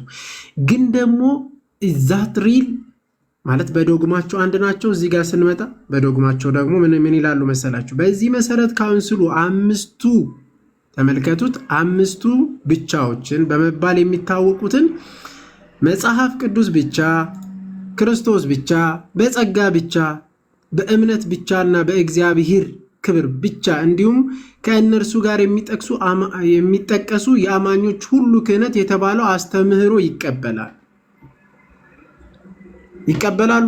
ዛትሪ ማለት አሁን እኮ ምንድነው ጥያቄው? ብሬክ ዳውን ሲደረግ እነዚህ ቃላቶች አዎ ፕሮቴስታንቶች እምነት ብቻ ሊሉ ይችላሉ፣ ጸጋ ብቻ ይላሉ። ጴንጤቆስጣልም እንደዛ ይላል፣ ሉተራንም እንደዛ ይላል፣ ካልቪኒስትም እንደዛ ይላል፣ ሌሎች ሪፎርሚዶችም እንደዛ ይላሉ።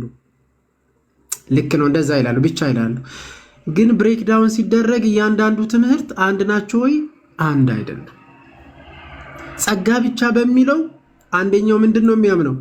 አዎ ጸጋ ከእግዚአብሔር ነው፣ ግን we have to confirm የሚለው ወይም ደግሞ ያንን እምነትን ምላሽን ይፈልጋል ብሎ ያምናሉ ጴንጤቆስጣሎች። እነዛ ደግሞ ቶታል ዲፕራቪቲ ስለሚያምኑ ሰው ምን ማድረግ አይችልም፣ ማመን እንኳን አይችልም። እምነቱን ራሱ የሚፈጥርለት እግዚአብሔር ነው፣ እንዲያምን የሚያደርገውም እግዚአብሔር ነው በግድ። ቀድም አንስቷል እንግዲህ ዮሐድም ጋዲም አንስቷል። ስለዚህ ጸጋ ብቻ ይላሉ፣ ግን በጸጋ አንድ ናቸው? አንድ አይደሉም። ሶላና ሶሎም መጽሐፍ ቅዱስ ብቻ ይላሉ፣ ግን በመጽሐፍ ቅዱስ ብቻ በሚለው ራሱ መሰረታቸው አንድ ነው? አንድ አይደለም። ስለዚህ ይህንን ለካውንስሉ አድርሱልን፣ በዚህ አጋጣሚ ማለት ነው ለካውንስሉ ለእነሱም አድርሱልን አንድ እንዳልሆኑና ማለት በትምህርታቸው ከዚህም በፊትም በተለይ በግል ልጥራና ኤፍሬም ጭምር ማለት ነው። ኤፍሬም ከዚህም በፊት ታስታውሳላችሁ። አሁን እስቲ ወጣ ብለህ ከቻልክ ማለት ነው ካለም ደስ ይለናል፣ አሁንም ብትመጣም ማለት ነው አንድ ነን የምትለው ከዚህም በፊት ስትናገር የነበረ በዚህም ደግሞ ካውንስሉ ላይ በጣም በተደጋጋሚ ስትለው የነበረው which is not correct በቃ ልክ እንዳልሆነና አንድ እንዳልሆናችሁ በዚህ መሰረት ራሱ even ካውንስሉ ራሱ ትምህርቱን የሚያውቅ አይመስለኝም። በፕሮቴስታንት ውስጥ ያላችሁ የፕሮቴስታንት ፓስተሮችም ይሄንን ማለት ዋናዎች የሚባሉት ራሱ ይሄንን በደንብ ያው የሚያውቁትና የሚያስተውሉ አይመስለኝም እና ለእናንተም መልእክታችንን ግን አድርሱልን። ለማንኛውም ባለበት ይላል እና በጣም ብዙ ጥቅሶች ተነስተዋል እና አንድ ብቻ ላንሳ።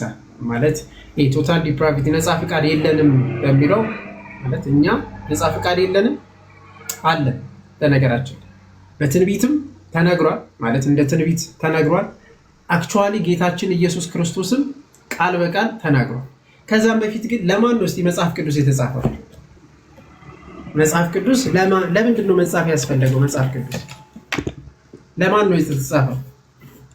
ለምሳሌ መጽሐፍ ቅዱስ ተጽፏል፣ ለማን ነው የተጻፈው?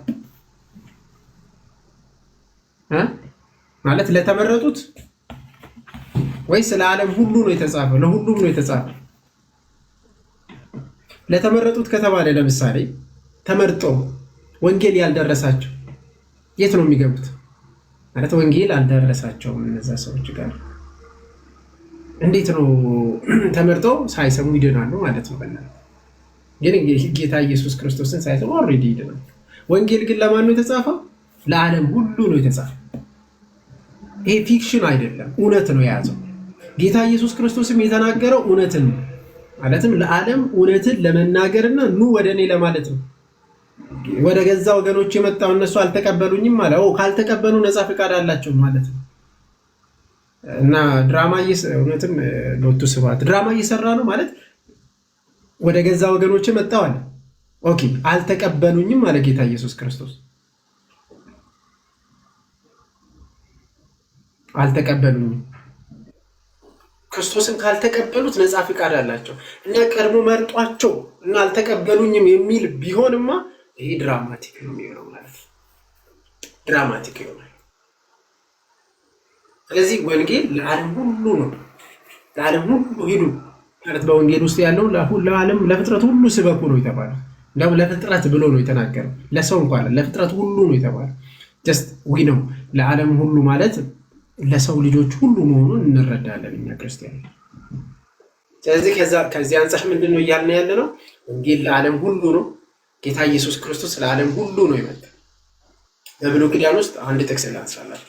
ዘዳግም ምዕራፍ 30 ቁጥር 15 እስከ 19 ላይ በሕይወት ትኖሩ ዘንድ ሕይወትን ምረጥ ይላል። በሕይወት ትኖር ዘንድ ሕይወትን ምረጥ። ሕይወትን እንዴት ነው የምትመርጠው? ሕይወት ማን ነው? ጌታ ኢየሱስ ክርስቶስ። ሕይወት ማን ነው? እግዚአብሔር። እግዚአብሔር ጌታችን ኢየሱስ ክርስቶስ እርሱ መጥቶ ሕይወትን ተቀበሏል። ምረጥ። እኔ በፊት ለፊት ምን አድርጌያለሁ አለ። እዛው ላይ በነገራችን ላይ ከፍ አድርጋችሁ ታነቡት እንዲህ ይላል። ተመልከት፣ ዛሬ በፊት ሕይወትና መልካምነትን ሞትና ክፋትን አኑሬያለሁ፣ ሁለቱንም አስቀምጬልሃለሁ። ታዲያ በሕይወት መኖር ከፈለግ አለ እዛው ላይ ሕይወትን ምረጥ። ምርጫው ያንተ። ዘዳግም ምዕራፍ 30 ቁጥር 15 እስከ 19 ድረስ ነው። በቃ ሕይወትን ምረጥ። መምረጥ ያንተ ነው፣ መቀበል ያንተ ነው። ጌታችን ነፃ ፍቃድህን ነፍጎ አንተን በቃ ማለት እንዳታምንም እንድታምንም አድርጎ በግድ ፎርስ የሚያደርግበት ነገር የለም። ኑ ልጆቼ ነው። የጠፋ ልጅም ሲመለስ እንደዛ የጠፋ ልጅ አባቱን እምቢ ብሎ ወጣ። እምቢ ብሎ ሲወጣም አባቱ ገፍቶታ ማለት ምን አለ አባቱ? ልጅ ሆይና ነው ያለው፣ ተመለስ ነው ያለው። ግን እምቢ አለ፣ በቃ ወጣ ሄደ። ከዛ በኋላ ልጁ ግን አባቴ ይቀበለኝ ይሆን ብሎ ተመለሰ። ሲመለስ አባቱም ተቀበለ።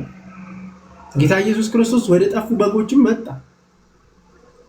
የሰው ልጅ ማለት ነው ከ99 ነገር ተብሎ ማለት ከመቶ ነገር አንዱ ነገር የጠፋ ከፈጠራቸው ክርስቶስ እግዚአብሔር ለመንግስቱ የፈጠራቸው እኛ ሁላችንም ለመንግስቱ ነው የፈጠረ። እኛን ማለት መርጦ ለሲኦል ወይም ደግሞ ለእንትን አልመረጠም እና ለዓለም ሁሉ ጌታችን ኢየሱስ ክርስቶስ ዓለምን ሁሉ ሲፈጠር ለህይወት ነው የፈጠረ። ለህይወት እንድናገኝ ሁሉም ህይወት ያገኙ ዘንድ ነው እንጂ የሆነ ሰንበዲን ለሲኦል ለሰንበዲን ደግሞ ለገነት ብሎ መርጦ አለኝ እንደዚህ የሚል በመጽሐፍ ቅዱስ ላይ የለም። ለምን መሰላችሁ? ክርስቶስ የሞተ ለማን ነው? ለዓለም። ክርስቶስ የመጣው ለዓለም ዓለም እንዲድን የዓለምን ሁሉ ኃጢአት ለማስተስረይ ነው ክርስቶስ የመጣው። ሁሉንም አምኖ ለመጣ ሰው ሁሉ ጌታ ኢየሱስ ክርስቶስ ያድናል። አይ አልፈልግም አልቀበልም ያለ ማለት መሄድ ይችላል ማለት ነው። አንድ ጥቅስ ላይ ላምብላችሁ። ራዕይ ምዕራፍ 3 ቁጥር 20 ላይ እንዲህ ይላል ጌታ ኢየሱስ ክርስቶስ ስለ ጌታችን በራዕይ እንግዲህ ዮሐንስ ጽፍ እንዲህ ይላል ጌታ ኢየሱስ ክርስቶስ ቃል በቃል የተናገረን ይሄን ነው። በደጅ ቆሜ አንኳኳለሁ፣ በደጅ ቆሜ አንኳኳለሁ።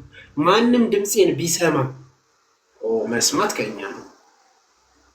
ማንም ድምፄን ቢሰማ ደጁንም ቢከፍትልኝ፣ ደጁን መክፈት የማን ነው? ቢከፍትልኝ አለው። እኔ ከፍታለሁ ነው ጌታ ኢየሱስ ክርስቶስ ነው። ደጁንም ቢከፍትልኝ ወደ እርሱ እገባለሁ። በቃ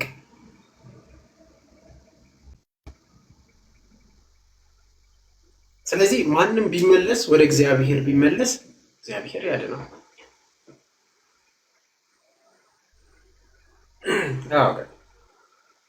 ድምፁን ቢሰማ እግዚአብሔር ሰዎች ድምፁን የክርስቶስን ድምፅ ቢሰሙ ይቀበላል። ቢሰማ ወደ ህይወት ይመለሳል፣ ይድናል። መምረጥም አለመምረጥም ይችላል ማለት ነው። ከዚህ አንጻር ሰዎች ማለት ጌታችን ኢየሱስ ክርስቶስ ወደ ዓለም የመጣ የዓለምን ኃጢአት ለማስተሰረይ ነው። ለሁሉም ነው የመጣ። መምረጥና አለመምረጥ ግን ከኛ አንጻር ነው። ለኛ የተጠየቀው አንድ ጥያቄ አለ። እሱን በትንሹ ልዳስስና ልጨርስ። ማለት እናንተስ ማለት ጸጋ በምንድን ነው እናንተ ጸጋ የምትቀበሉት መቼ ነው? ከጥምቀት በፊት ጸጋ ተቀብላችኋል ወይ አይነት ጥያቄ ድናችኋል ወይ የሚለው እኛ ሁሉ ጊዜ እንደምንናገረው ይታወቃል። የኛ ትምህርት እኛ ጸጋው ማለት በጸጋው ነው አይደል? ሌላ ነው። ክርስቲያኖች ይሄን እናምናለን። በእምነት አሜን ብለን ተቀብለን በጸጋው እንድናለን። በጸጋው ግን የጸጋው መቀበያ ምንድን ነው ከተባለ ምንድን ነው የጸጋው መቀበያ? ጥምቀት ነው። አንድ ሰው ሪጀነሬት ሳያደርግ መዳን አይችልም። ይሄ ቤተክርስቲያን አባቶችን በየትኛው ብትሄዱ ሪጀነሬት ለማድረግ አዲስ ለመወለድ በጥምቀት ነው ያስቀመጡት። የትኛውንም አባትን አስቀምጡ እዩት። የቅዱስ ዮሐንስ አፈወርቅንም ኦሪገንንም ራሱ ብታነሱት እያንዳንዱ አባት የሚቀበሉት ዳግም ሪጀነሬት ለማድረግ በምንድን ነው? በጥምቀት ነው። ጥምቀት ምንድን ነው?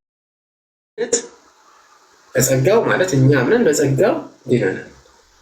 ጸጋው የምንቀበልበት ደግሞ ይሄው ህይወት የምናገኝበት በጥምቀት። ያመነ የተጠመቀ ይድናል፣ ያላመነ ግን ይፈረድበታል የተባለው ለዚህ ነው።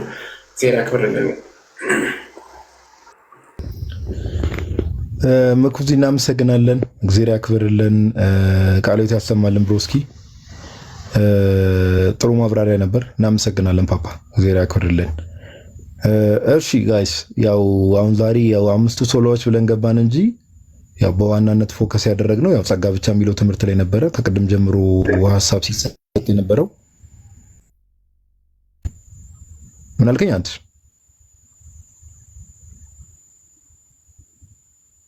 ኦኬ በስተት ነው መሰለኝ። እና ጸጋ ብቻ የሚለው ትምህርት እዛ ላይ ነበር ስንወያይ የነበረው። እንደ እግዚአብሔር በረዳና ባገዘን መጠን ዮሐዴ መጀመሪያ በሰፊው በጣም ጥሩ ሐሳቦችን ከዛ እኔም አነሳው፣ ከዛ መኩም መጨረሻ ላይ አንስቶ በጣም ደሳስ የሚሉ ሐሳቦችን ሪፍሌክት ስናደርግ ነበር። እንደ እግዚአብሔር ፍቃድ የመጽሐፍ ቅዱስን የአባቶችን ትምህርትና እንደው ደግሞ አንዳንድ ሰዎች በማወቅም ሆነ ባለማወቅ እንደው የአባቶች ትምህርት ላይ ለመቅጠፍ ሲሞክሩ እነሱንም ሪፊዩት ማድረግ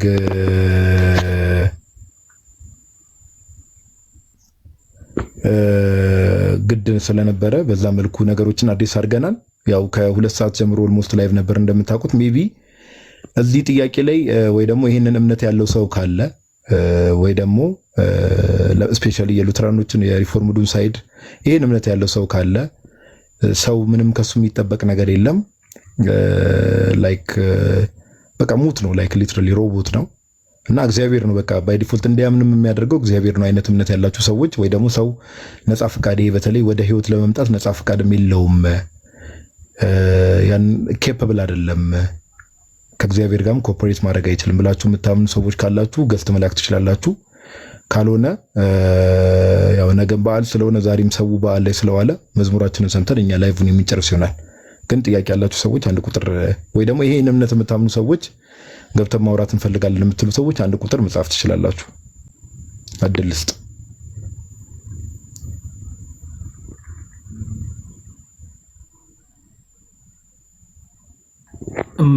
ምናልባት ጋዲ እስኪገቡ የሆነ አጭር የጆን ካዚያንና የግሪጎሪ ኦፍ ታቴቭ ሀሳብ አለ።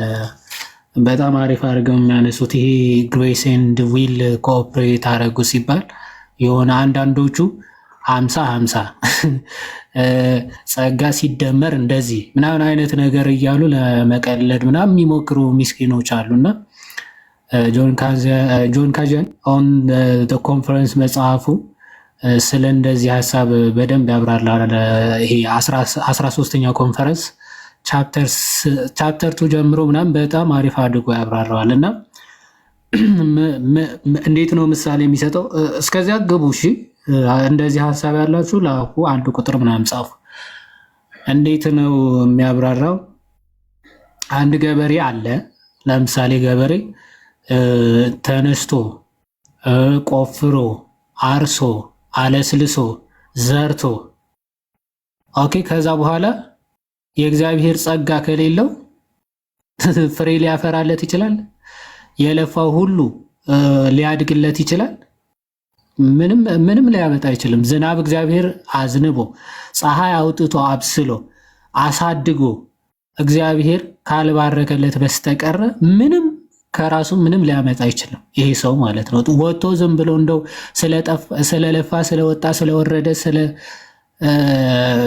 ምንም ስላደረገ አይደለም ጥሩ ፍሬ የሚያፈራው ወይም ደግሞ ጥሩ አዝመራ የሚያገኘው። ልክ እንደዚያው እግዚአብሔር ነው ሁሉም ነገር የሚሰጠው፣ እግዚአብሔር ነው የሚያበረክተው፣ እግዚአብሔር ነው የሚያሳድገው፣ እግዚአብሔር ነው የሚያበስለው ምናምን ብሎ ቤቱ ቁጭ ብሎ ቢቀመጥ እግዚአብሔር መጥቶ ማሳው አርሶ አለስልሶ ዘርቶ አብቅሎ ምናምን ይሰጠዋል? በጭራሽ አይሰጠው ማለት ነው። ሲጀመር ፍሪ ዊላችን ባይዘው ነፃ ፈቃድ የኛ ስራ ራሱ አይደለም። በነገራችን አሁን ነፃ ፈቃድ እንዲኖረን አድርጎ የፈጠረን እግዚአብሔር ራሱ ነው። ነፃ ፈቃድ ራሱ ከራሳችን የሆነ ነገር አድርገን አይደለም የምንቆጥረው እኛ እንደ ክርስቲያኖች ማለት ነው። ነፃ ፈቃድ እንዲኖረን ከእንስሳት በተለየ መልኩ ነፃ ፈቃድ እንዲኖረን አድርጎ የፈጠረን እግዚአብሔር ራሱ ነው። ነፃ ፈቃድ ራሱ እግዚአብሔር የወደደው የፈቀደው የሰጠን ነገር ነው። ያንን ነፃ ፈቃዳችን ግን ምንድነው ተጠቅመን መልካምን በጎም መምረጥ እንችላለን ነው። ልክ ይሄ ሰውዬም ጤና ሰጥቶታል፣ ጉልበት ሰጥቶታል እግዚአብሔር። ያንን የተሰጠውን ጤናና ጉልበት ተጠቅሞ ግን ምን አርሶ አለስልሶ ዘርቶ ጊዜውን ጠብቆ ሲሰራ እግዚአብሔር አምላክ ደግሞ በጸጋ በበረከት በማሳደግ በማፍራት ይባርከዋል ማለት ነው። ከዚህ አንጻር እንደው ስራው ራሱ የኛ ነው ብላችሁ እንዳትመኩ። ኦኬ፣ ጉልበትም የሚሰጥም ጤና የሚሰጥም እሱ ነው ብሎ ይናገራል። ሰውም እንደዚያ ነው። እኛም ኮኦፕሬት እንድናደርግ እግዚአብሔር ጸሎት እንድንጸልይ የሚፈልገው ከኛ የሚፈልገው ነገር ስላለ ነው። እንደው እግዚአብሔር ሳንጸልይ የምንፈልገውን አውቆ ማድረግ መስጠት ይችላል? አይችልም? ይችላል። ግን የኛ ድርሻ ይፈልጋል። እግዚአብሔር ድርሻችንን ይጠብቃል። በጸሎት እንድንጠይቅ እንድንለምን ይፈልጋል። ልክ ሰዎች ማድረግ የሚችሉትን የእግዚአብሔር እንዲያደርጉ ይፈልጋል። ከኛ አቅም በላይ የሆነው ግን እሱ ነው የሚያደርገው ማለት ልክ በአልዓዛር መቃብር እንደምናስታውሰው። ኦኬ፣ መግነዝ መፍታት ሰዎች ማድረግ የሚችሉት ነው። መቃብር መክፈት ሰዎች እንደዛ ማድረግ የሚችሉት ነገር ነው። ሙትን ማስነሳት ግን እግዚአብሔር ብቻ ነው የሚያደርገው። ስለዚህ ሰዎቹን ምን አለ? መቃብሩን ክፈቱ፣ አልዓዛር ተነሳ ብሎ አስነሳው። ያው መግነዙን ደግሞ ፍቱ። እግዚአብሔር ዊሉ ኮኦፕሬቲቭ ወይም ደግሞ የኛ ስራ ይፈልጋል። የእመቤታችንም እንደዚያ ነው። እመቤታችንም ለነገረ ድህነታችን ክርስቶስን ስትቀበል አድር ያለው ብሎ በቃ አልተጸነሰም። በመልአኩ ልኮ ነፃ ፈቃዷን ጠይቆ ነው። እግዚአብሔር ዝም ብሎ ያለ ነፃ ፈቃዳችን ዳውንሎድ አድርጎ ወይም ደግሞ ዝም ብሎ የሚጨንብን እንዳልሆነ ይናገራል። ግሪጎሪ ኦፍ ታቴቭም ቡክ ኦፍ ኮሽንስ እችን ብቻ ተናግረ የለም አይ ቲንክ መሰለኝ ሰው እንጨርሳለን። መዝሙራችንን ሰምተን ግሪጎሪ ኦፍ ታቴቭም ልክ የእግዚአብሔር ግሬስ ኢሉሚኔት ላይት ወይም ደግሞ የፀሐይ ብርሃንን አድርጎ ይጠቅስና የሰዎች ፈቃድ ደግሞ አስ ኤ ላይት ኦብጀክት እና ኦፒክ ኦብጀክት ብሎ ይጠቅሳቸዋል። አሁን አንዳንዶቹ ሪጀክት ሊያደርጉት ይችላሉ። ልክ ሐዋርያት ሥራ ላይ እንደተጻፈው ማለት ነው። መዳናችሁ ለእኛ አይገባንም ብላችሁ በራሳችሁ ፈቃድ እምቢ ካላችሁ ግን መዳን ከእናንተ ተወስደው ይሄ ሐዋርያት ሥራ ምዕራፍ 13:46 ላይ አለ አይደል? መዳናችሁ ከገፋችሁትና የዘላለም ሕይወት እንዳይገባችሁ በራሳችሁ ከፈረዳችሁ ግን ወደ አሕዛብ እንሄዳለን እንደሚለው በገዛ ፈቃዳቸው ኦፒክ የሆነ ኦብጀክት አሁን ላይቱ ኦልሬዲ መጥቷል ወደ እሱ አይደለ? ላይቱ ወደ እርሱ ይመጣል። ግን ኦፒክ ከሆነ ወይም ደግሞ የሆነ ብሎክ አላሳልፍም ብሎ ብሎክ የሚያደርግ ከሆነ በቃ ላይቱ አያልፍም። አስገድዶት ፔኔትሬት አድርጎ ሰንጥቆ ምናምን አያልፍም። ላይት የሆኑ መስታወት ምናምን አይነት የሆኑ እቃዎች ደግሞ ላይቱ ፔኔትሬት አድርጎ ያልፋል አይደለ? ልክ እንደዚያ ነው። የሰው ነፃ ፈቃደኛ ከሆነ የእግዚአብሔር ብርሃን መብራቱ በልቡ አልፎ ጸጋውን እንዲሰራበት ያደርገዋል። እምቢ ብሎ ሪጀክት ካደረገውስ ያንን ጸጋ በቃ ጸጋ እግዚአብሔር ይተዋል። በክፉ ምኞቱ ልክ ሮሜ ምዕራፍ 1 እንደተናገረው ለክፉ ምኞታቸው ይተዋቸዋል። በኃጢአት ላይ ኃጢአት እየሰሩ የዲያብሎስ ባሪያ ሆኖ እንዲጸኑ ያደርጋቸው ይሆናሉ ማለት ነው። ከዚህ አንጻር የሚታይ ነው ለማለት ነው። አይ ቲንክ ጋዲ የሚገባ ያለ አይመስለኝም።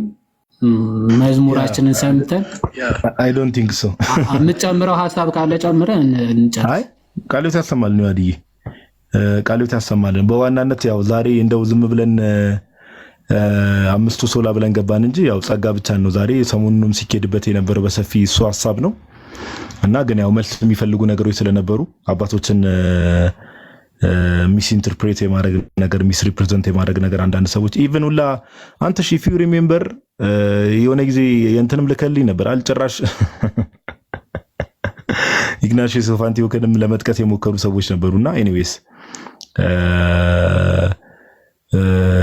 ጭራሽ ከኮንቴክስት የወጣ ነገር እንደው አባቶችን በዚህ ደረጃ ሚስ ሪፕሬዘንት ማድረግም መልካም አይደለም። ግን ያው የተነሱ ነገሮች በሙሉ መልስ ተሰጥቶባቸዋልና በጣም ደስ የሚል ሴሽን ነበረ። እግዚአብሔር አምላክ ስሙ የተመሰገነ ይሁን።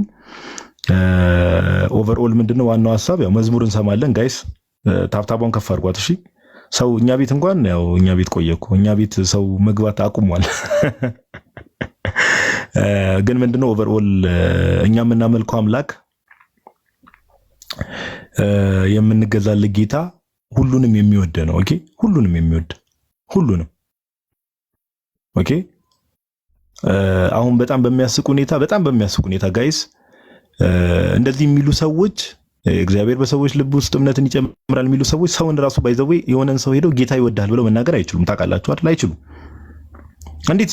እንዴት ብለው ይናገራሉ? ለምሳሌ ይሄን እምነት የሚያምን ሰው ኦኬ ይሄ ሰው ፈቃድ የለውም። በቃ የሙት ነገር ነው። እግዚአብሔር ነው በመጥቶ እምነትን በልቡ የሚጨምርለት ከሱ የሚጠበቅ ነገር የለም። ምንም ማድረግ አይችልም ብሎ የሚያምኑ ሰዎች ጌታ ይወዳል ብሎ እንዴት መስበክ ይችላል? አሁን አንድ ሰው ጌታን ተቀበል ብሎ እንዴት ሊሰብክ ይችላል? አይችልም። ባይዘው እንዴ ለምን ጌታ ይወዳል ለማለት ጌታ ያንን ሰው ወዶት በዛ ሰው ልብ ውስጥ እምነት ይጨምራል አይጨምርም የሚለውን እነዚህ ሰዎች አያውቁም። ጌታን ተቀበል ለማለት ያ ሰው እግዚአብሔር መጥቶ ልቡን ነክቶት በልቡ ውስጥ እምነት ጨምሮለት ጌታን እንደሚቀበል አያውቁም። ስለዚህ ጌታን ተቀበል ጌታ ይወዳል የሚሉ ስብከቶች በሙሉ ዝም ብለው እንደው በቃ እድል ለሞከር አይነት ነገር አለ አይደል? ሎተሪ ነው የሚሆነው። በቃ እድል ለሞከር እስቲ አንዱን ሰው እጅ ጌታ ይወዳል እንዲህ ልበለውና ከዛ በኋላ አይታወቅም እግዚአብሔር እንደው ልቡ ውስጥ መጥቶ እምነት ሊጨምር ይችላል ላይጨምርም ይችላል። እኔ አላውቅም አይነት ነገር እና ነገር ግን እኛ ክርስቲያኖች ቤተክርስቲያንም ሰዎችን እግዚአብሔር ሰዎችን ይወዳል ስንል በሙሉ ልብ ነው። በሙሉ ልብ 100% ኦኬ 100% እግዚአብሔር ሰዎችን ይወዳል፣ ሁሉንም ይወዳል። ሙስሊሙን አይቀር፣ ክርስቲያኑን አይቀር፣ ከቤተክርስቲያን ውጭ ያሉ ሰዎች ኤቲስቱን አይቀር፣ ኢቭን ቡዲዝም ሃይማኖት ምን ተከታዮች የእግዚአብሔር ፍጥረቶች ናቸው። እግዚአብሔር ሰዎችን ሁሉ ይወዳል፣ ፍጥረቶቹ ናቸው። እነዚህ ሰዎችም ደግሞ የተለያየ ጣዖት አምልኮ ውስጥ በተለያየ መንገድ ያሉ ሰዎችንም እግዚአብሔር እንዲድኑ ይፈልጋል። ይሄን የመጽሐፍ ቅዱሳችን ትምህርት ኦኬ። ይሄ ነው መጽሐፍ ቅዱስ ላይ እኛ የምናውቀው ልጁን የላከልን አምላክ ጌታችን ኢየሱስን ወደ ምድር የላከልን አምላክ እግዚአብሔር አብ ይህንን አምላክ ነው እኛ የምናውቀው። አለቀ።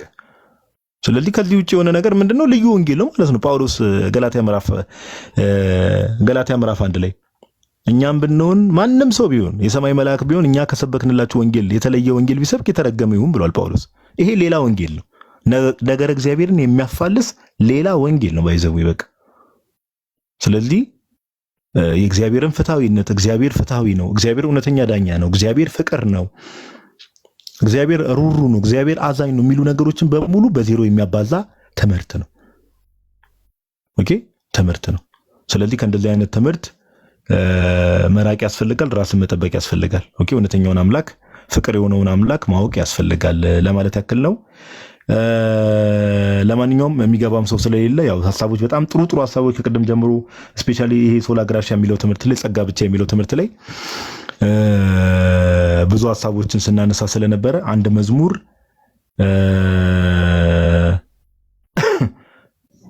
ልጋብዛችሁና ከዛ በኋላ ያው ነገ ደብረ ዘይትም ስለሆነ መሽቷል፣ 4 ሰዓት ሆኗል። ሰውም በደንብ እንቅልፍ አግኝቶ በጠዋት ሰው ቅዳሴ መሄድ እንዲችል አንድ መዝሙር እንዘምራለን ማለት ነው። እሺ እንዘምራለን ሳይሆን እንሰማለን። እሺ ምን የሚል መዝሙር ይከፈት? ምርጫ አላችሁ? ሜቢ ገስት ላይ ያላችሁ ሰዎች ወሃዴ ኦራንትሽ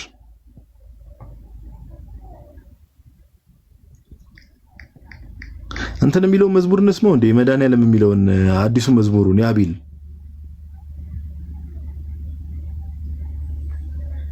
አንተሽ ቆይ አንተ ደግሞ ምንድነው አንተሽ ቪዲዮ የምታሳየን ምንድነው? ተውት በቃ። አይ በአማርኛው ግራ ከገባችሁ በእንግሊዘኛው ለማሳየት ነበር። በቃ ተው አንቺ በአማርኛው ግራ ከገባችሁ ግሩፕ ላይ ለቀቀው ቪዲዮ ነው አይደል? አይ አይቻለሁ ይሄን ቪዲዮ መሰለኝ ግሩፕ ላይ ለቀቀው ነበር አይደል ፓፓ? አዎ ታዲያ አሁን እዚህ ጋር እንዳለ አማርኛ አዳማጭ ነው ምንድነው የምትለን ወዳጂ? አይ መች ለእናንተ ለወዳጆቻችን ነበር። ስማ በማይነገር ምንድነው በማይነገር ስጦታ እያለ ነው። ኦኬ ከፈትክ እንዴ? እሺ ኦኬ እሱ ልክፈትላቸው። እሺ ህይወት ዛማኑኤልሽ ተው እየተባልኩማ ሰውን ዝም ማለት ንፉግነት ነው። ሰማ እግዚአብሔር ሰውን ሁሉ ይወዳል። እግዚአብሔር ሰውን ሁሉ ይወዳል የኛ ስትል የነሱ ደግሞ ምናልባት እግዚአብሔር ሊወድህ ይችላል። ከወደዳቸው መካከል ልትሆን ትችላለህ ነው አይደል? ሊሉ የሚችሉ በስትረስ በጭንቀት ሁላ ትሞታለህ እኮ ብራዘር። አስቧል ከወደዳቸው ሰዎች ውስጥ ከተመረጡት ውስጥ ልሁን አልሁን የሚለው ራሱ በጭንቀቱ ራሱ ሊያሳብድ ነው የሚደርሰው። እንዴ ትቀልዳለህ? ይሄ ተስፋ የሌለው ትምህርት ራሱ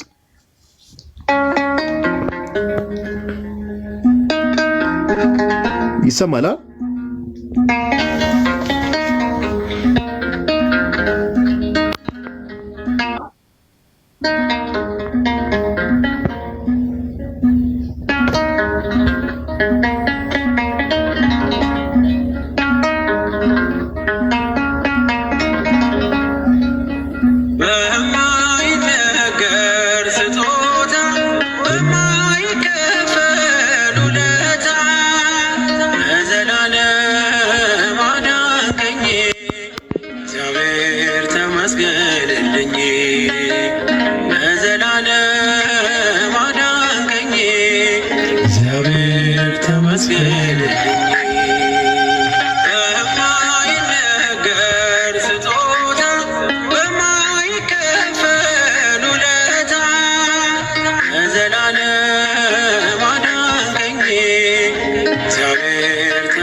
ተመስገንልኝ ከዘላለም አዳንከኝ እግዚአብሔር ተመስገንልኝ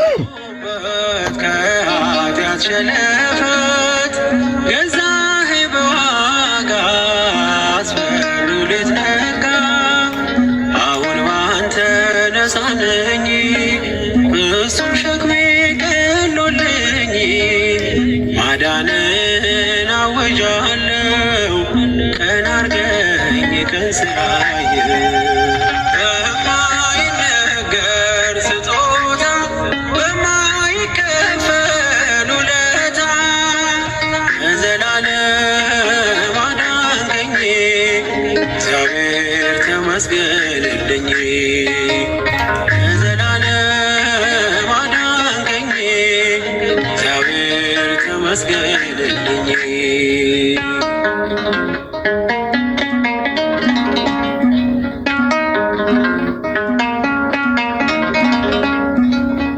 ቀረ መባዘኔ ስላለ መድኔ አፈረ ጠላቴ ባንተ መድኃኒቴ ምን እላለሁ ምን አለኝ ፍቅር ከቃል ገዝፎብኝ በሁኔታ ማትለካ አንተ ብቻ ምታስመካ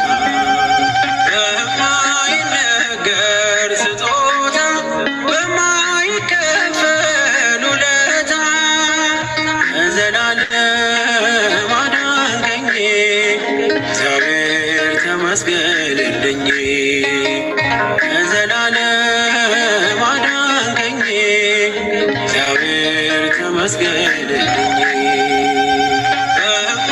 በማይነገር ስጦታ በማይከፈል ውለታ ከዘላለም አዳንከኝ እግዚአብሔር ተመስገንልኝ ከዘላለም አዳንከኝ እግዚአብሔር ተመስገንልኝ